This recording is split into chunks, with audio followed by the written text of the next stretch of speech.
অবরুদ্ধ নিষেধ পর্ব সংখ্যা ৬৭-৬৮। লেখনীতে তেজস্মিতা মুর্তজা। গল্প পাঠে আমি অরোরা ইসলাম। রাত ২টো। বৃষ্টি হালকা কমেছে বাইরে। হামজা শুয়েছিল। তার অভ্যাস এক কাত হয়ে মাথার নিচে হাতের তালু রেখে ঘুমানো। সাদা চশমাটা বালিশের পাশে পড়ে আছে। চশমা সেই সব সময় ব্যবহার করে না, কেবল বই পড়ার সময়। পরনে একটা অফ হোয়াইট রঙা ফতোয়া। সাদা পায়জামাটা উঠে আছে ঠ্যাঙের কাছে। কালো কুচকুচে পশমের দিকে অনেকক্ষণ তাকিয়ে রইল রিমি। হাতে ছাদ থেকে তুলে আনা শুকনো কাপড় চোপড়। রিমি আগে একা অন্ধকার ড্রয়িং রুমে যেতে ভয় পেত। এখন লাগে না। আরমিন পারত, এখন সেও পারে। রিমি পাথর হয়ে দাঁড়িয়ে রইল দরজার সামনে। তার কিচ্ছু ভালো লাগে না আজকাল। সে কত খুশি ছিল সংসার জীবনে। ছোট্ট বয়সে কলেজের পড়ালেখা অবধি ছেড়েছিল এই লোকটার খাতিরে। আজ তার সঙ্গে এই দূরত্ব রিমির সহ্য হয় না। সে নিজেকে রোজ বলেছে লোকটাকে সে ঘৃণা করে, খুব ঘৃণা। কিন্তু মনে হয় না কথাটা সত্যি। ঘৃণায় মায়া ও স্মৃতির দংশন থাকে কিনা জানা নেই রিমির। আবার রিমি আজও শুধু মনে হয় হামজা শুধু একবার ফিরে আসুক এসব থেকে। সে হামজাকে কলিজা চেরা রক্ত দিয়ে ধুয়ে গ্রহণ করবে। ঘৃণায় এমন হয় কিনা তাও জানে না রিমি। ঠান্ডা বাতাসে জানালার পর্দারা উড়ছে। সেই বাতাসে হামজার চুলগুলো উড়ছে। রিমি অস্থির বুকটাকে নিয়ে মেঝেতে গেড়ে বসল হামজার সামনে। কান্নাটা থামানো যাচ্ছে না। এইসব সময় কান্না ঠেকানো যায় না, খুব মুশকিল। সে আসলে ঘৃণা করে লোকটাকে। কিন্তু এটা ভাবলেও কষ্ট হয়। কোনো এক সময় কাউকে প্রচণ্ড ভালোবেসে তারপর একবার তাকে যদি প্রচণ্ড ঘৃণা করতে হয়, সেটা করুণ এক যন্ত্রণার। এই যে রিমির ভেতরে যে প্রাচীর দাঁড়িয়েছে, লোকটাকে ভালোবাসার, ছোঁয়ার, অধিকার দেবার অথবা সমর্থন করার, এটা অসহ্য। রিমি একদৃষ্টে তাকিয়ে রইল। গম্ভীর মুখখানা, নেতা নেতা ভাব ছড়ানো। কঠোর ভদ্রলোক লাগে হামজাকে দেখতে। সে ভদ্রলোকের মাঝে সূক্ষ্ম এক ধূর্ততা, সাথে ভাবুকতাও। সময় পেলেই চোখে চশমা এঁটে ভারী ভারী সব বই খুলে বসতে দেখা যায়। তবুও কিসের নেশায় ছুটছে হামজা? বড় হবার, আরও আরও বড় হবার।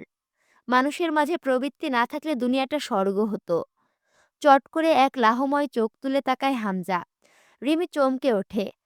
হামজা স্থির চোখে তাকিয়ে থেকে বলে, কাঁদছ কেন? রিমি জবাব দেয় না। দুইজন তাকিয়ে থাকে দুজনের দিকে। কিছু বলবে?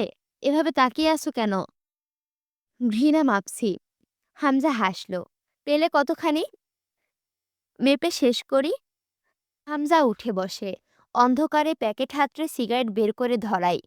ধোঁয়া ছেড়ে বলে, পাবে না। আমি যাদেরকে জীবনে ভালোবেসেছি তারা আমার প্রতি বিমুক্ত হতে পারে, আর সেটা তাদের সবচেয়ে বড় যন্ত্রণার কারণ হবে। রিমির গালে আলগোছে হাত রাখে হামজা। রিমি শুধায়, আপনার কষ্ট হয় না? কষ্ট কি রিমি? বাহ, বাহ, সেটাও জানেন না? খুব সুখী লোক বুঝি আপনি? অসুখী? বুঝি না আমি। রিমি শক্ত হাতে চোখের পানি মুছল। হামজার হাত দুটো সরিয়ে দিল মুখ থেকে। আমাকে নিষ্ঠুর ভাবো? তাচ্ছিল্যর সাথে স্নান হেসে রিমি, না না, এমন সব বড় বড় ভুল ভাবনা ভাবতে নেই। তা কেন ভাববো? এইরকম সব কথা কে শেখাচ্ছে? আরমিন? আমার মুখ নেই? হামজা চট করে হাসে। হাসির সাথে তামাকের ধোঁয়া উড়িয়ে বলে, মুখ তোমার, কথাগুলো নয়। আপনারা আরমিনকে ভয় পান? নারীর প্রতিশোধ পরায়ণতা ও জেদ খড়ের গাদায় লাগা আগুনের চেয়েও ভয়াবহ। তা শুধুই ধিক ধিক করে জ্বলতে জ্বলতে ওপরের দিকে ওঠে, সব নিঃশেষ না করে নেভে না। তাহলে আরমিন সফল? হামজা গম্ভীর চোখে তাকায়। কণ্ঠস্বর স্লোত করে আবদার করে, একটু কাছে আসবে? রিমির মনে হলো হামজা এক নিষ্ঠুর ও কৌশলগত শিকারী, যার মুখের বুলি বল্লম অথবা বর্ষার চেয়েও ধারালো। এভাবে একটা আহ্বানের মাঝে রিমির মতো দুর্বল প্রাণী নারীকে মরণ দিতে শিকারী ছাড়া আর কি পারে? রিমি ডুকরে কেঁদে উঠে হামজার বুকে হামলে পড়ল। আপনি জানোয়ার, আপনি অমানুষ, আপনি আমাকে তিলে তিলে মেরে ফেলছেন। একটু দয়া করেননি? শিউরে উঠছিল রিমির শরীর। হামজা রিমিকে দু হাতে বাহু দিয়ে আলিঙ্গন করে নিল। রিমি ছটফট করছিল। হামজা শক্ত করে জড়িয়ে রেখে বলল, তুমি আমার সহধর্মিণী হতে পারোনি রিমি।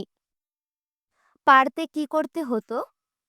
সহধর্মিণী শব্দটার একটা সাধারণ অর্থ আছে আমার কাছে। আর সেটা কি? সহধর্ম। অর্থাৎ স্বামীর ধর্মে নিজেকে ধর্মপরায়ণিত করা হয় সহধর্মিণী। সহযাত্রী বলতে যেমন একই পথের যাত্রাসঙ্গী বোঝায়, সহধর্মিণীর ব্যাপারটাও তাই। অথচ তুমি দিন শেষে আমায় অস্বীকার করেছ। আমার ধর্মে ধার্মিক হতে পারোনি। সঙ্গ ছেড়েছ, মানতে পারোনি। তার মানে আমি এখনো একটু হলেও মানুষ। মানুষেরা আপনাদের মানতে পারবে না। হামজা অনেকক্ষণ তাকিয়ে রইল কেমন করে যেন। শান্ত স্থির দৃষ্টি, একটু বিস্ময়। তার চোখ দুটো হিসেব মেশিন যেন। কিছু মাপছে, হিসেব করছে।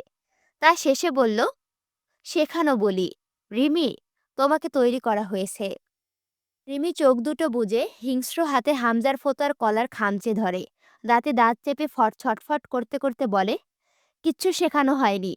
আমি ঘরের আশবাস নই, মানুষ।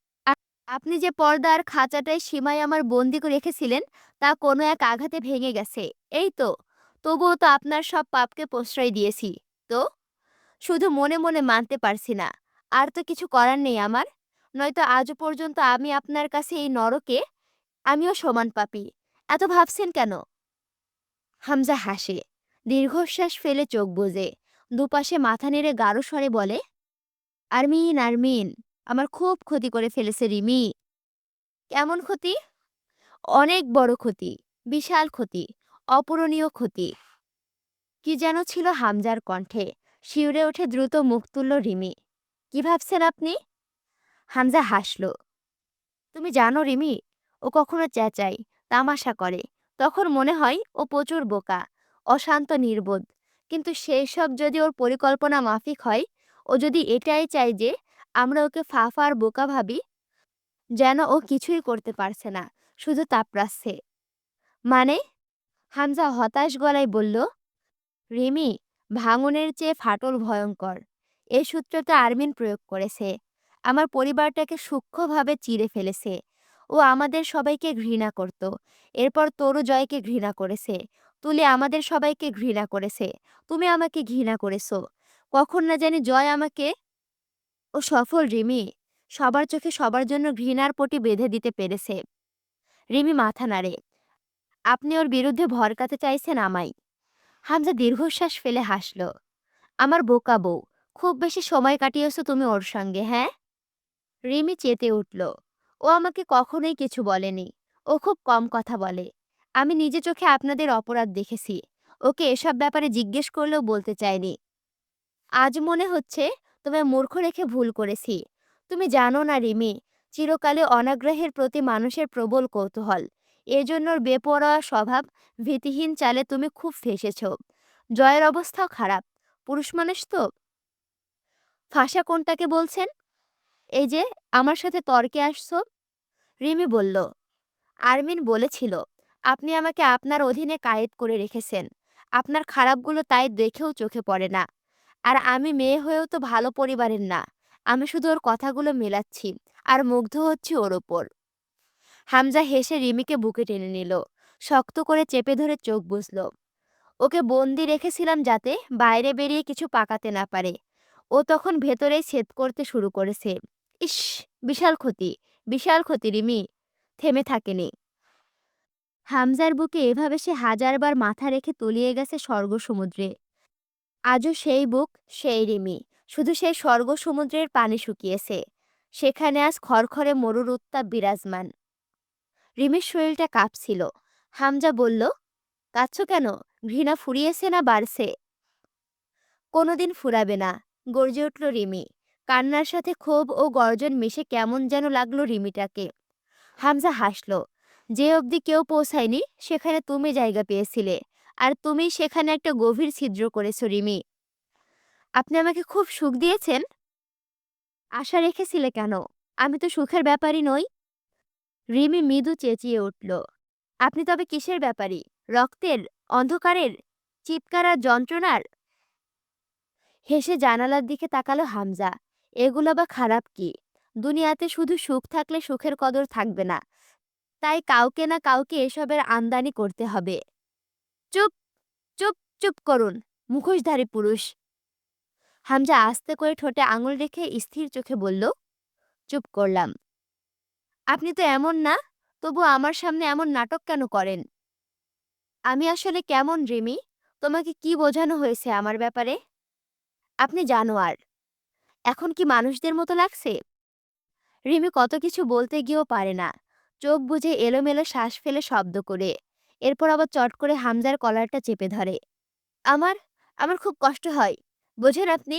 বোঝার কথা না। কসাইয়েরা পশু জবাই করার সময় পশুর চোখে তাকিয়েও গলায় ছুরি চালাতে পারে। পেশা তার। পেশা তো। তারা পশুর ভেতরে আর্তনাদ বুঝবে কেন? তুমি বোঝো? আপনার তো কষ্ট নেই। বোঝার কি? এই বুঝেছ? তাছাড়া আর কি বুঝিয়েছেন? হামজা হেসে ফেলল। কেমন যেন হাসিটা। হাসি ঠোঁটে রেখেই বলল, তোমার মতো কাঁদতে বলছো? আমার সন্তান দুটো কোরবান করার দুঃখে? আমাকে তোমার কাছ থেকে বঞ্চিত করার দুঃখে? আমার বিরুদ্ধে কারো নিন্দাকে মেনে নেবার দুঃখে? আরো কত কত দুঃখে কাঁদতে বলছো? নিন্দা? আপনি নিজেও জানেন, একমাত্র আরমিন আপনাকে সঠিক চেনে। যদি আরমিনের কাজকর্মে আমি কিছু শিখেও থাকি, তো ভুল শুধরে এতদিনে সঠিকটা শিখেছি। আর দুঃখ, সেটা আছে আপনার। দুঃখ তো মানুষরা পায়। কসাইদের দুঃখ থাকে না। রান্না পায় আপনার? তা পায় না ঠিকই। তবে অস্পষ্ট স্বরে বলে, তোমার প্রধান বিরোধী তবে আমি ছিলাম। আরমিন? শ্যাহ! দুর্বল প্রতিদ্বন্দ্বী ভেবে চোখের নাগালে রেখে যেন নিশ্চিন্তে ছিলাম। কি কি কেড়ে নিতে চাও? রিমি ঠোঁট বাঁকিয়ে মলিন হাসে। হামজার সামনে মুখ উঁচিয়ে বাবু মেরে বসে। চোখে ছলছল করছে পানি। দাঁতে দাঁত শক্ত করে ভুরু দুটো কাঁপছে। বুকের ভেতর বোধহয় কালবৈশাখীর বাতাস বইছে। নিঃশ্বাসের শব্দ সন্ধ্যার নিস্তব্ধতায় আলোড়ন তুলছে। রিমিও এবার দৃষ্টি স্থির করল হামজার চোখে। বারবার ঢোক গিলছে। বুকের সাথে শরীরটাও নড়ে নড়ে উঠছে। চঞ্চল চোখে হামজার গোটা মুখে বারবার চোখ বোলাচ্ছিল। হামজা অচমকাই শব্দহীন হেসে উঠল। চোখের পাতা নেমে এলো হাসির সাথে। বলল, এভাবে তাকিয়ে থেকো না। চোখ দুটোকে সামলাও। হামজা ওরকম দুটো গভীর দুঃখের সাগরে তলিয়ে গেলে কারবার সামলাবে কে? কেন? তাকান আমার দিকে। আপনার তো কষ্ট নেই। অনুভূতির অভাবে ফেটে চৌচির জমির মতো আপনি। হামজা অনড়, নির্বিকার মুখে অতল গহ্বরের মতো চোখটি মেলে তাকিয়ে রইল। আরমিন আর কি করেছে আমি জানি না। তবে আপনি এতটাই নির্লিপ্ত যে আমার দেওয়া শাস্তিও আপনার নির্লিপ্ততায় প্রতিফলিত হয়ে আমার ওপরেই ফিরে এসেছে। আপনি এখনও অটল। একটু শেখাবেন আমায় এমন কঠোর প্রাণহীন হতে? আমার না ভেতরে খুব তীব্র অনুভূতি আর আবেগ। খুব জ্বালায় আমাকে। আমি আপনার মতো উদ্দেশ্যপ্রবণ হতে চাই, যাকে টলানো অসম্ভব। হামজা হেসে মাথা নাড়ে দুপাশে। নীরবে ব্যাপারটা অস্বীকার করে নিচু চোখে। রিমি জোর করে থুতনি ধরে হামজাকে নিজের দিকে তাকাতে বাধ্য করে। শক্ত কণ্ঠে বলে, তাকাচ্ছেন না কেন? তাকান। তাকান আমার দিকে। আমি আপনার নিষ্ঠুরতা দেখতে চাই। আপনি আমার ওপরে ঠিক কতটা উদাসীন ছিলেন আর কতটা দায়সারা ছিলেন তার হিসেব করতে হবে তো। কারণ আমি আপনার চোখে সেই সব মিথ্যা মুগ্ধতার কর্তব্যপরায়ণতা চাহনিকে ভালোবাসা ধরে নিজেকে সঁপিয়েছিলাম। তাকান আমার দিকে। তাকান আমার চোখের দিকে। হামজার চোখের পাতা নড়ে উঠল। রিমি বলল, বিয়ে তো সবাই করে মেয়র সাহেব, সংসারও করে যায় দিব্যি। কিন্তু আমি যে বয়সে আপনার বউ হয়ে এসেছি, না ছিল বয়সের মিল, না ছিল অনুভূতির। কিশোরী বয়সে এক তরতাজা পুরুষের কর্তব্য আর হাতের বাঁধনে প্রেমে পড়ার অপরাধে কি কি শাস্তি আর দেবেন দিন। আজ আর সামনে আসি আমি। আপনার হাতের নাগাল ছেড়ে বেরোবার পথ তো নেই। সবটুকু শাস্তি দিয়ে দিন। দিনে দিনে সইতে পারছি না। হামজা মুখ খুলতে চাইলে রিমি হামজার ঠোঁটে আঙুল চাপে। চুপ! চুপ! চুপ! কেমন হাঁপানি রোগের মতো নিঃশ্বাস ফেলে রিমি। কেন ওরকম ভালোবাসার ঢং করেছিলেন? আমার তো বয়স কম। আমি তো আপনার অত গভীর মারপ্যাঁচ বুঝি না। আমার চারিদিকে প্রেমে পড়ে বেড়ানোর বয়সের প্রায় জোর করে বিয়ে করে আনলেন। বিশাল এক নেতার ঘরে আদুরে বউ, আহ্লাদি বউ হলাম। ও বাড়িতে যেতে চাইলে যেতে দেননি। আপনার আশেপাশে পড়ে থাকতে বাধ্য করেছেন। আর তাতেই আমার নারী মনের সবটুকু অনুভূতি আপনার উপর আটকে রইল। অন্য কোথাও মনোযোগ যাওয়ার সুযোগ পেল না। বিয়ের পর হাতে গুনে আপনার গন্ধ মিশে থাকা এই রুম থেকে বেরিয়েছি বাইরে। রিমির স্বর থরথর করে কেঁপে উঠল। আর কোথায় যাব আমি? হ্যাঁ, আমার গণ্ডি আপনি অবধি। এবার বলুন, সেই পুরুষটার কাছে এমন সব বিশ্বাস ভাঙা আঘাত পেতে আমার কেমন লেগেছে? আর কতটা শাস্তি বাকি আমার? পুতুল বানিয়ে রাখতে ওরকম ভালোবাসতেন? ঘরে আটকে দুনিয়ার থেকে আলাদা করে রেখে শুধু আপনার মাঝে বিলীন করে রাখতে এইসব আয়োজন। ঠিক আছে, তা সফল হয়েছে। যে বয়সে মেয়েটা উচ্ছৃঙ্খল হয়ে ওঠে, আমি আপনার ঘরণী হয়েছি। সারাদিন পাক্কা গিন্নির মতো সংসার সামলানো আর দিন শেষে স্বামীর ঘরে ফেরার অপেক্ষা। আমার মাথায় এছাড়া আর কিছুই রইল না আর। সবটা আপনি, আপনার ঘর সংসার, আপনার পাঞ্জাবিটা, গামছা, লুঙ্গি, পছন্দের খাবার, পছন্দের শ্বাস কি পেলাম? দিন শেষে এক অমানুষ ক্ষমতালোভী কুকুর স্বভাবের পুরুষের জন্য আমার এত কিছু। হামজা শুধু চেয়ে রইল চুপচাপ। রিমি বলল, আপনি ঠিক। যতদিন না আর্মিন এ বাড়িতে পা রেখেছে, এসব যে আমি কি করেছি তা জানতামই না। ও আমাকে তুলনা শিখিয়েছে, এসবের হিসেব কষার সূত্র শিখিয়েছে ওর ব্যবহার। কিন্তু ওর কোনো চেষ্টা ছিল না আমাকে শেখানোর। ওর চরিত্রটা আকর্ষণীয়। আমি নিজেই ওকে ফলো করতে লাগলাম। একটু একটু করে ধারণ করতে লাগলাম ওকে। ও গোলামিকে ঘৃণা করে। ও যা করে সবের পিছনে একটাই চিন্তা, দিন শেষে যেন অনুভূতির অপচয় না হয়ে যায়, কারো কাছে নত না হয়ে যেতে হয়, আর কেউ যেন এই দুর্বল অনুভূতির নাম ধরে ক্ষমা না পেয়ে যায়। আজ যেমন আমি পারছি না আপনাকে পর্যাপ্ত ঘৃণা করতে, কারণ আমি এক দুর্বল অনুভূতির জলে বন্দী। ও আমাকে স্বামীকে ভালোবাসতে নিষেধ করেনি। ও আমাকে কিছুই বলেনি কখনো। শুধু ওর চালচলনে আমাকে চিনিয়েছে কোন সীমাটা মানুষকে মানুষ আর অমানুষ হিসেবে ভাগ করে। হামজা হঠাৎই রিমির ঠোঁটে ঠোঁট চেপে ধরল। খানিক পরে একটু আলগা করে বলল, চুপ। আরমিনকে অথবা আরমিনের ধরনকে জয় সহ্য করতে পারে, আমি পারবো না। ওর এক ফোঁটাও আমি তোমার মাঝে বরদাস্ত করতে পারি না। তুমি আমার বউ, আরমিনের সামান্য একটু তোমার মাঝে থাকবে না। তো বলছেন চলে এসেছে, তাহলে সেটা কি আপনার জন্য কষ্টকর? হামজা দাঁতে দাঁত পিষল। আমার জন্য যন্ত্রণাদায়ক। এই খেলায় ওকে জিততে দেওয়ার ভুলটা আমি করব না রিমি। আমার সবচেয়ে শক্তিশালী শত্রু ওই মেয়েটা। তুমি বুঝতে পারছো না ও কি খেলা খেলছে? থম মেরে গেল হামজা। চুপ করে গেল আচমকা। 2 সেকেন্ড থেমে রইল, কিছু ভাবল। এরপর রিমির ঠোঁটে গাঢ় এক চুমু খেলো। খুব হিংস্র চুমু। রিমির ওপর যেন কঠিন এক আক্রোশ প্রকাশ পেল। খানিক বাদে ছেড়ে দিয়ে উঠে দাঁড়িয়ে বলল, একটা সত্যি কথা শুনবে রিমি? পেছন ফিরে রিমির দিকে তাকিয়ে বলল, তুমি যা করেছো আমার সঙ্গে, আর আমার থেকে তোমার এই মুখ ফিরিয়ে নেওয়াটা আমাকে যতটুকু যন্ত্রণা দিচ্ছে, কসম, তোমার জায়গায় অন্য যে কেউ থাকলে তার শরীরের প্রত্যেকটা হাড় ছাড়িয়ে আলাদা আলাদা করে দাফন করতাম। কবর হতো 206টা। আফসোস, আমি জয়ের পর আরো একজনকে ধারণ করে বসেছি ভেতরে। রিমি একসময় শুধাই, আপনি যে বলেন কি খেলা খেলছে আরমিন? হামজা চুপচাপ জানালার দিকে কিছুক্ষণ চেয়ে থেকে অদ্ভুত স্বরে বলে, কঠিন কিছু। কেমন কঠিন? ভয়ানক কঠিন। এর ফল আমি তাকে দিলে নিতে পারবে কিনা তা নিয়ে বড় চিন্তা হচ্ছে আমার। ওদের ওপর অত্যাচার বেড়েছে। রোজ 3 বেলা করে লোক আসছে বড় ঘরে। অন্তু দেখল কিছু বড় বড় ইস্পাতের বিম ও লোহার খণ্ড সরানো হয়েছে। জয় অন্তুকে দাঁড় করিয়ে রেখে পাশের কক্ষে যায়। ফিরে আসে পিস্তল হাতে। এগিয়ে গিয়ে মুরসালিনের সামনে বসে। অন্তুর দিকে মুরসালিন একবার তাকায়, তৎক্ষণাৎ চোখ সরায়।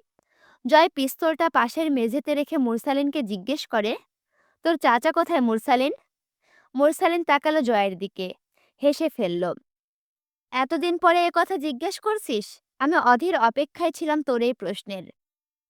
জয় বিনিময়ে একই হাসি হাসল। তারা কিসের? এই যে কাতরানি যন্ত্রণা, না খাওয়া আঘাত, তোর ছোট্ট ছোট্ট আমানতগুলো, অসহায় আবদার, শুকনো মুখ, তৃষ্ণার্ত চাহনি, এসব দেখলে মজা পেলি?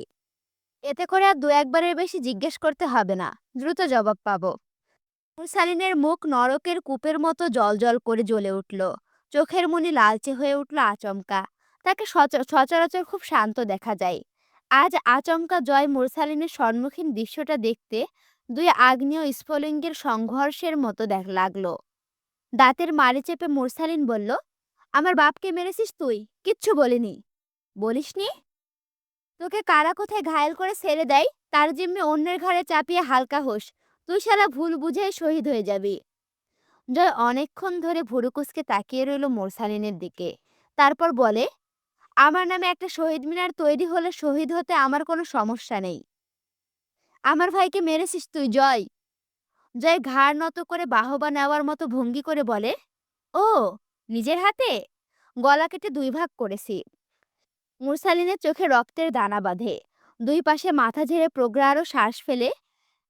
কিন্তু আমাকে খুঁজতে আমার বোনকে যখন অপহরণ করলি, আমি কেন জানি নিশ্চিত ছিলাম রে জয়। জয় ঠোঁট উল্টাই। কি বাবদে? মুরসালিন স্লান হাসে জয়ের চোখে চেয়ে। তুই বেঁচে থাকতে আমার মুমতাহিনার গায়ে আঘাত লাগবে না বোধহয়, এই ভাবনা বাবদে। তুই যখন চলে এলি, মনে আছে? মুমতাহিনা আম্মুর কোলে ক্যা ক্যা করে কাঁদতো সারাদিন। মুরসালিনের কণ্ঠস্বর কেমন জানি অস্মিত হয়ে এলো, কেঁপে উঠল একটু। ঠোঁট উল্টে মলিন হাসল। মুরসালিন ওপরের দিকে তাকায়। অন্তু নিজের বুকের ভেতর এক কঠিন অস্থিরতা বোধ করল। সাধারণ কথাগুলো এত নিষ্ঠুর শুনতে লাগবে কেন? বিশ্ববিদ্যালয়ের মাঠে শোয়ানো মুমতাহিনার লাশ চোখে ভাসছে। অন্তু দীর্ঘ করে শ্বাস টানে। জয় নির্লিপ্ত মুখে মেঝের দিকে চেয়ে আছে। মুরসালিন নিজেকে এক মুহূর্তের মাঝে সামলায়। ওর লাশও দেখতে পায়নি। বিশ্বাস কর জয়, মুস্তাকিন ভাই থাকলে তোকে কেটে চিড়িয়াখানায় পশু দিয়ে খাওয়াতো নিজের হাতে। জয় মুখ তোলে, ওপর নিচ মাথা নাড়ে। আর তুই? তুই কিছু করবি না? কিন্তু বলে না, মুমতাহিনীকে এনে গোডাউনে রেখে 4 ঘন্টা পর সে রাজধানীতে চলে গেছে। ফেরার আগে মুমতাহিনার দেহ পলাশের ডেরায় পৌঁছেছে। যেই দিন মুমতাহিনার সঙ্গে মুরসালিনের শেষ দেখা হলো, মুরসালিন রাজধানীর উদ্দেশ্যে বেরিয়েছিল। চুপি চুপি এসে মুরসালিনের পিছনে দাঁড়ায় মুমতাহিনা। বয়স 16-তে রূপ ছিটকে এসেছে। পরনে লম্বা গোল জামা, ওড়না জড়ানো শরীরে, মাথায় ঘোমটা, ফর্সা টকটকে হাত, কালো লোম, ঘন পাপড়িওয়ালা চোখ দুটো ঠিক বড় বড় মার্বেলের মতো। 3 ভাই বোনের চেহারায় দেখতে কেন জানি ইরানি ইরানি। মুরসালিন পেছন না ফিরে বলে, কি? মুমতাহিনা ওর দিকে তাকিয়ে ফিক করে হেসে ফেলে। মুরসালিন গম্ভীর হয়। থাপ্পড় খাবি? আমার ঘরে কি? ভাইও তুই ঢাকায় যাচ্ছিস, ঠিক বলেছি? না। মিথ্যে বলে বের হবি? রাস্তায় কুত্তার তাড়া খাবি, আবার ফিরে এসে আমার কাছে আশা লাগবে। মনে রাখিস, তোর বউ নেই, সেবার জন্য আমার কাছে ধর্ণা ধরতে হবে। মাথায় একটা গাঁট্টা মারে মুরসালিন। মুমতাহিনা চেঁচিয়ে ডাকে, আম্মা! ছাগলের বাচ্চার মতো ম্যামা করিস কেন সবসময়? মুমতাহিনা আস্তে করে বসে বিছানায়। চঞ্চলতা ভুলে নিভু নিভু স্বরে বলে, বড় ভাইয়ের খোঁজ পাসনি রে ভাইও? সুন্দর পুতুলের মতো মুখটা মলিন হয়ে উঠেছে। তা জানে মুরসালিন। রাগ হয় মুরসালিনের। ওই মুখ দেখার সাহস নেই। মুরসালিন তাই তাকায় না। মুরসালিনের কাছে জবাব নেই, তাই কোনো কথাও বলে না। মুমতাহিনার বড় ভাইয়া আর নেই, তা বলার নয় মুমতাহিনাকে। মুমতাহিনা চট করে হাসে। এই শোন ভাইও। মুরসালিন খেয়াল করে মুমতাহিনা একদম মুস্তাকিনের মতো হয়েছে। আবেগ লুকাতে পেশাদার পটু, ভরু নাচাই। কি? মুমতাহিনা উঠে এসে ছোট ভাইয়ের পাশে দাঁড়ায়। ঠোঁট টিপে বলে, আমার কি মনে হয় জানিস? ইচ্ছে নেই জানার, দূরে থাক। চুপ, বলছি শোন। খ্যাক খ্যাক করবি কেন আমার ওপর? আমি ছোট না? মুরসালিন হতবিহল হয়ে পড়ে। এত সব বাচ্চামি এড়ানো দুঃসাধ্য। ইচ্ছে করে মুমতাহিনাকে বুকের সাথে মিশিয়ে ধরে। ধরে না সে। নিচু হয়ে হাসে। মুমতাহিনার কাঁধে কাঁধ মিলিয়ে দাঁড়িয়ে আয়নায় মুরসালিনের চোখের দিকে তাকিয়ে বলে, বড় ভাইয়া একটা মেয়ে ভাগিয়ে নিয়ে বিয়ে করে ফেলেছে, কিন্তু লাজুক লোক তো, আর আম্মার ভয়ে বাড়িতে আসতে পারছে না। বল, আমার আন্দাজ কেমন? মুরসালিন রেগে ওঠে। বাড়িতে থাকলে এই মেয়ে সারাদিন বড় ভাইয়া করে কান খায়। মুরসালিনের বুকে আগুন জ্বলে, তা টের পায়। ধমকে ওঠে মুরসালিন, বের হ আমার রুম থেকে, তোর পেঁচাল শুনতে ভাল লাগছে না। মুমতাহিনা অভিমান করে সরে দাঁড়ায়। যায় না। যতক্ষণ না মুরসালিন মানিয়ে নেবে, যাবে না। মুরসালিন আচমকা জিজ্ঞেস করে, জয় আমিরকে মনে আছে তোর মুমতু? মনে থাকার কথা। কে লোকটা? মুরসালিন প্রসঙ্গ এড়ায়। কেন এসেছিস? মুমতাহিনা বিশাল বিশাল ভরাট অক্ষি পল্লব মেলে তাকায়। মুরসালিন টের পায় বুকের ভিতর এক তীরে ব্যথা। ওই চোখ দুটোকে বড় ভয় মুরসালিনের। এখন আবার পানি জমেছে, টলমল করছে, মুশকিল বড়। মুমতাহিনা চোখের পানি ছাপিয়ে হাসে। কয়দিনের মনে যাচ্ছিস রে? তা জেনে কি? হিসেব করব। কয়দিন বাড়িতে শান্তিতে থাকতে পারবো। মুরসালিন হাসে। এবার আমিও তোর বড় ভাইয়ের মতো নিরুদ্দেশ হব। কেমন হবে? এবার আর বাদ মানে না চোখ। টুপ করে গাল বেয়ে যায় মুমতাহিনার। মুরসালিন দেখে তা। বুক মুচড়ে আসে তার। বাফিন পুস্কিটাকে মুস্তাকিন কলিজার সবগুলো ভালোবাসা দিয়ে ভরিয়ে রাখত। মুরসালিন তুলনামূলক রুক্ষ। তার সাথে ভালোবাসার চেয়ে ঝগড়া বেশি। মুমতাহিনা হামলে পড়ে ভাইয়ের বুকে। আসিস না আর। তুই না থাকলে সারাদিন আমাকে কেউ ধমকায় না, খাটায় না, সন্ধ্যার পর বাদাম কিনে এনে দেয় না, ঝগড়া করার লোক থাকে না, স্কুলে একা যেতে হয়। কত আরাম। তুই থাকলেই যত ঝামেলা। মুরসালিন মাথায় হাত রাখলে তা ছিটকে সরিয়ে দেয়। সরা হাত। হাত রাখছিস কেন আবার মাথায়? মুমতাহিনার চেয়ে কমপক্ষে 10 বছরের ছোট, অথচ মানামানি নেই সেসব। চুপ করে থাকে দুজন। মুমতাহিনার ফুফানি মৃদু আওয়াজে মন ভরে শুনে মুরসালিন। বাড়িতে শুধু আম্মার সাথে একা থাকে। রাজধানীতে মুরসালিনের ঘুম হয় না তা ভেবে। মুমতাহিনা খানিক বাদে আস্তে করে বলে, বড় ভাইয়ের খোঁজে যাচ্ছিস ভাইও, তাই না? মুরসালিন চোখ বোজে। গাঢ় শ্বাস নেয়। কণ্ঠনালী ঠেলে ডাহা মিথ্যা আশ্বাসটুকু বের করে। হ্যাঁ, তোর ঘ্যান ঘ্যানানি শুনতে শুনতে কানের পোকা মরে যাচ্ছে। এবার ইনশাল্লাহ তোর বড় ভাইয়াকে নিয়ে আসবো যা। তোকে দরকার নেই, শুধু বড় ভাইয়ের সঙ্গ চাই। বের হওয়ার সময় মুরসালিনের আম্মা মরিয়ম বেগম দোয়া দরুদ পরে ফুঁক দেন ছেলের শরীরে। রাস্তায় আয়তাল কুরসি দরুদ শরীফ পাঠ করতে বলেন মনে মনে। মুমতাহিনা ধমক দেয়, শোন বেদুইন, নামাজ পড়বি ঠিক মতো। তোকে ভার্সিটিতে পড়িয়ে কাফের বানিয়েছে আম্মা। পোশাকের কি সিঁড়ি, সাহেব হয়েছে? মুরসালিন গাঁটটা মারে মাথায় একটা। বাঁশের চ্যাগারে ঘেরা বাড়ির সামনের পথটুকু পেরিয়ে যায় মুরসালিন। পেছন থেকে মুমতাহিনা মাথায় ওড়না তুলতে তুলতে দৌড়ে যায়। এই শোন ভাইও, শোন শোন। মুরসালিন পেছনে ফেরে। মুমতাহিনা মুখ নামিয়ে দাঁড়ায়। মুরসালিন হাসে। কিছু লাগবে তোর, তাই তো? মুমতাহিনা চোখ তুলে হাসে। দুই ভাই বোন একে অপরের চোখে তাকিয়ে সমান তালে হাসে। মুমতাহিনা মুরসালিনের হাতখানা শক্ত করে চেপে ধরে রাখে। ভারী শ্বাস ফেলে দুইজনই। কত কিছু বলতে চাই দুজন, বলা হয়নি কারোরই। কেবল চুপচাপ চেয়ে থাকে। একসময় মুমতাহিনা হাসি সামনে বলে, ফেরার পথে একটা ঢাকাই শাড়ি আনিস তো। মরিয়ম বেগম পেছন থেকে শাসন করেন, খবরদার, ওসব কিচ্ছু না। শাড়ি পরা লাগবে কেন, হ্যাঁ? ওসব কিচ্ছু লাগবে না। বেশি স্পর্ধা। ধার্মিক পরিবার সৈয়দ পরিবার, সেখানে মেয়েদের বেহেলাজ হয়ে চলার চাল নেই। মরিয়ম বেগম রাগ করেন। মুরসালিন গম্ভীর হয়, পারবো না আনতে। মুমতাহিনা হাসে, তোর ঘাড় পারবে। যা বিদায় হতো এবার, আর আসিস না তাড়াতাড়ি। অন্তু স্তব্ধ হয়ে শোনে সেই সব। জয় ওভাবেই বসে আছে। কোনো হেলদোল নেই, না আছে মুখে অভিব্যক্তি। অন্তুর মনে হয় জয় বুঝি লোহার খণ্ডগুলোরই এক টুকরো। মুরসালিন হাসে। ঢাকাই শাড়িটা এখনো আমার ফ্ল্যাটে পড়ে আছে। পরার মেয়েটা পালিয়েছে আমাকে রেখে। প্রথমে ভাই গেল, তারপর বোনটাও। আমি একা আছি। মেরে ফেল আমায়। ও, আমার পরিবারে আমার আম্মা আছে আর, তার খোঁজ চাই জয়। সে ছাড়া আর কেউ নেই। বাগানের রাস্তার পেছনে লোহার গেটে করাঘাতে হালকা আওয়াজ ভেসে আসছে। রাত বোধহয় 2টো পার।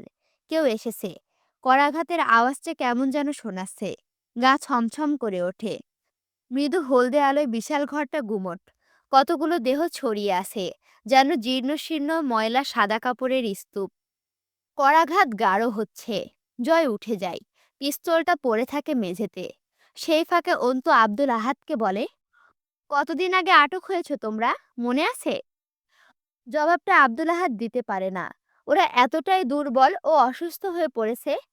এছাড়া ওদের সেই হিসেবও নেই। মুরসালিন জবাব দিল, এখানে সময় আবদ্ধ, আর এই অবস্থায় দিন মনে রাখা অসম্ভব। তবে আমার একটা হিসেব আছে। মাস 1.5-2 মতো হবে, কম বেশি হতে পারে। অন্তু তাকাই। চোখাচোখি হলে দুজন চোখ নামাই। অন্তু ঠোঁটে ঠোঁট গুজে নিয়ে আস্তে করে বলে, মুরসালিন মহান, কয়েকদিন আগে ঘটনাক্রমে আমার আনসারি মোল্লার সঙ্গে কথা হয়েছে। মুরসালিন ভুরু কুঁচকে ফেলে। আপনার সঙ্গে? অবাক হচ্ছেন কেন? মুরসালিন চোখ নামায়। কি বলেছেন উনি? জিন্নাহ আমির আপনাদের হাতে বন্দী, এটা আনসারি ভাইজান বলেছেন? আমি বলছি। পাশ থেকে এমদাদ বলল, এত বিশ্বাসের সাথে কিভাবে বলছেন? অন্তু আলতো হাসল। আমার মনে হয় আমার আন্দাজ শক্তি ভালো। মুরসালিন জিজ্ঞেস করল, আনসারি ভাই কি বলেছেন আপনাকে? তার সঙ্গে আপনার সাক্ষাৎ হলো কি করে? আপনার অনুমতি পেলে উনি জিন্নাহ আমিরকে ছেড়ে দেবেন। তার বদলে যদি এটা নিশ্চিত হয় যে আপনাদের মুক্ত করে এরা, তবে এর লেনদেন করবেন উনি। মুরসালিন সন্দিহান হলো। আপনি তো এখানে আসার সুযোগ পান না। আজ যদি না আসতে পারতেন আমাকে খবরটা দিতেন কিভাবে? দিলে হয়তো যে কোনোভাবে। আর সেই জন্য একটা তামাশা করে হলেও আসতে হতো। আমাদের ব্যবস্থা হবে ইনশাল্লাহ। আর না হলেও দুঃখ নেই। আমি বেঁচে থাকা অথবা মৃত্যু কোনোটাই নিয়ে আশাবাদী নই। আপনি কেন করছেন? কি করছেন? সেটা আর জানতে চাইলাম না। কিন্তু আপনি আমাদের জন্য নিজেকে বিপদে ফেলবেন না। অন্তু হাসল। বিপদ আর বিপদে পড়বে কি? বিপদ আমাকে এত ঘনিষ্ঠভাবে জড়িয়ে নিয়েছে, আমি নিজেই আজ স্বয়ং বিপদ হয়ে গেছি। মুরসালিন এবার তাকালো অন্তুর দিকে। অন্তু সন্দিহান গলায় জিজ্ঞেস করে, জিনহা আমির কি বেঁচে আছে আপনাদের হেফাজতে? জবাবটা দেওয়ার সময় পেল না মুরসালিন। জয়ের সঙ্গে চারজন ঢুকলো। আজ চয়ন নেই। দোলন সাহেব, বাপ্পি, কামরুল। সঙ্গে আছে রবিউল। পেশায় সে মেকার। আসলে দালাল, রাজনীতির দালাল। দোলন সাহেব অন্তুকে দেখে ভুরু কুঁচকালেন। তা দেখলে জয়। মেয়ে মানুষ কেন বারবার এইসব কারবারে থাকবে? আগের দিনও জয় বউকে নিয়ে এখানে উপস্থিত থাকতে দেখেছে। জয়কে আস্তে করে বললেন, তোমার স্ত্রী এখানে কি করছে জয়? দৃষ্টিকটু লাগে ব্যাপারটা, বুঝেছো? তাকে এখানে আনা কেন? জয়ে জবাব দিল না। বাপি মণ্ডল ঢুকতে গজরাতে গজরাতে মুরসালিনের দিকে এগিয়ে যায়। ঢাকায় এক সম্মেলন ও মিছিলে ছাত্রদলের লাঠি আঘাতে তার দুলাভাইয়ের মৃত্যু হয়। সে জানতে পেরেছে সেই ছাত্রদলের লিডিংয়ে মুরসালিন ছিল। মুরসালিনকে বোঝা যায় না। সে যে আসলে কি চায়, কোন দলকে সমর্থন অথবা বিরুদ্ধচারণ করে, অথবা করেই কিনা। জয় এসে বসলো আবার মুরসালিনের সামনে। দরুন সাহেব বললেন, শেষ একটা চেষ্টা করবে মুরসালিন, একটা স্টেটমেন্ট দেবে, নয়তো দায়িত্বটা সরাসরি আইনের হাতে হস্তান্তর করাই শ্রেয় হবে। মুরসালিন হ্যাঁ না কিচ্ছু বলল না। ওরা যে স্বীকারোক্তি চাইছে তা বেঁচে থাকতে দেবে না মুরসালিন। দোলন সাহেব বললেন, বাংলাদেশের রাজনীতিতে দল হিসাবে কোনটাকে সমর্থন করতে পছন্দ করবে তুমি? অকপট জবাব দিল মুরসালিন, দলহীনতাকে।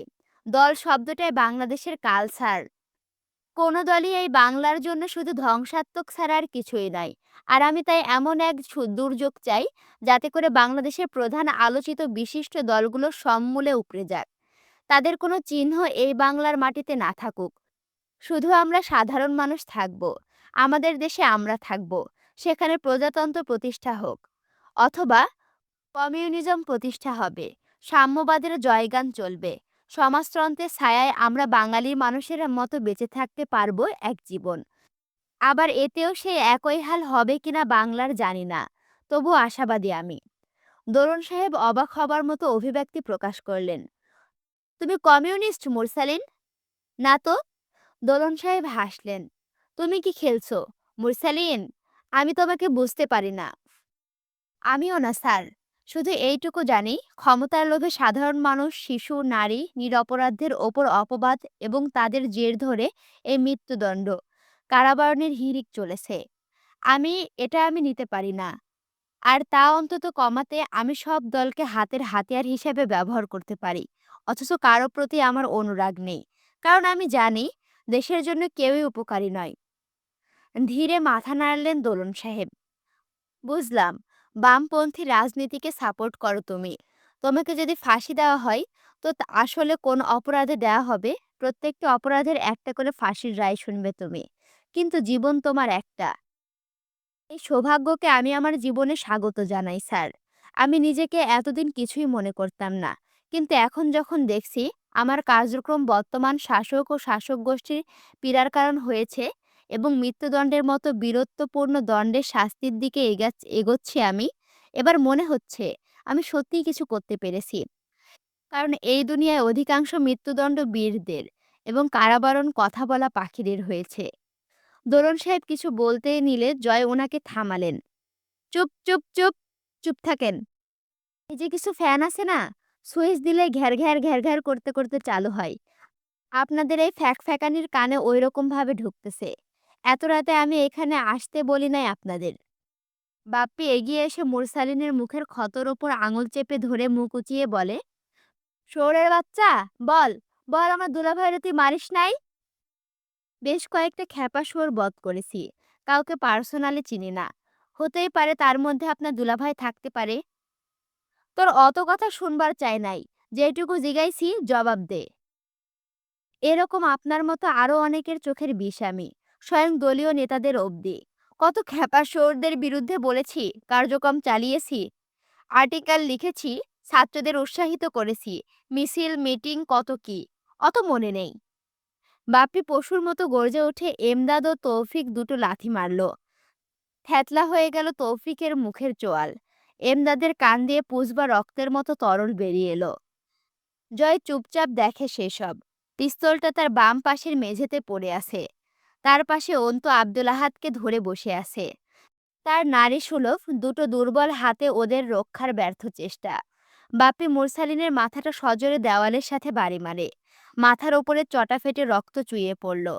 মুরসালিন অজ্ঞান হলো না ঠিকই, কিন্তু অচেতনের মতো পড়ে রইল। অন্তুর হাতটা নিষ্পিস করে উঠল। চোখ বুজে ফেলে সে। তার দেহকে এক ধরনের শিহরণ জাগছে। কি সব অদম্য ইচ্ছারা জাগছে। জয় একটা লোহার খণ্ডের ওপর বসা ছিল। কাছেই দাঁড়িয়ে থাকা বাপ্পির পা বরাবর একটা লাথি মারল। বাপ্পি ধূপ করে মেঝের ওপর উল্টে পড়ে যায়। নাক দিয়ে রক্ত বেরিয়ে এলো। কোনোই ছিলে গেল। জয় মুরসালিনকে জিজ্ঞেস করে, জিনহা কি বেঁচে আছে মুরসালিন? মুরসালিন জবাব দেয় না। বাপ্পি উঠে এসে আবারও মুরসালিনকে ধরে। জয়ের দিকে রক্ত চোখে তাকিয়ে বলে, তুই কি করতেছিস?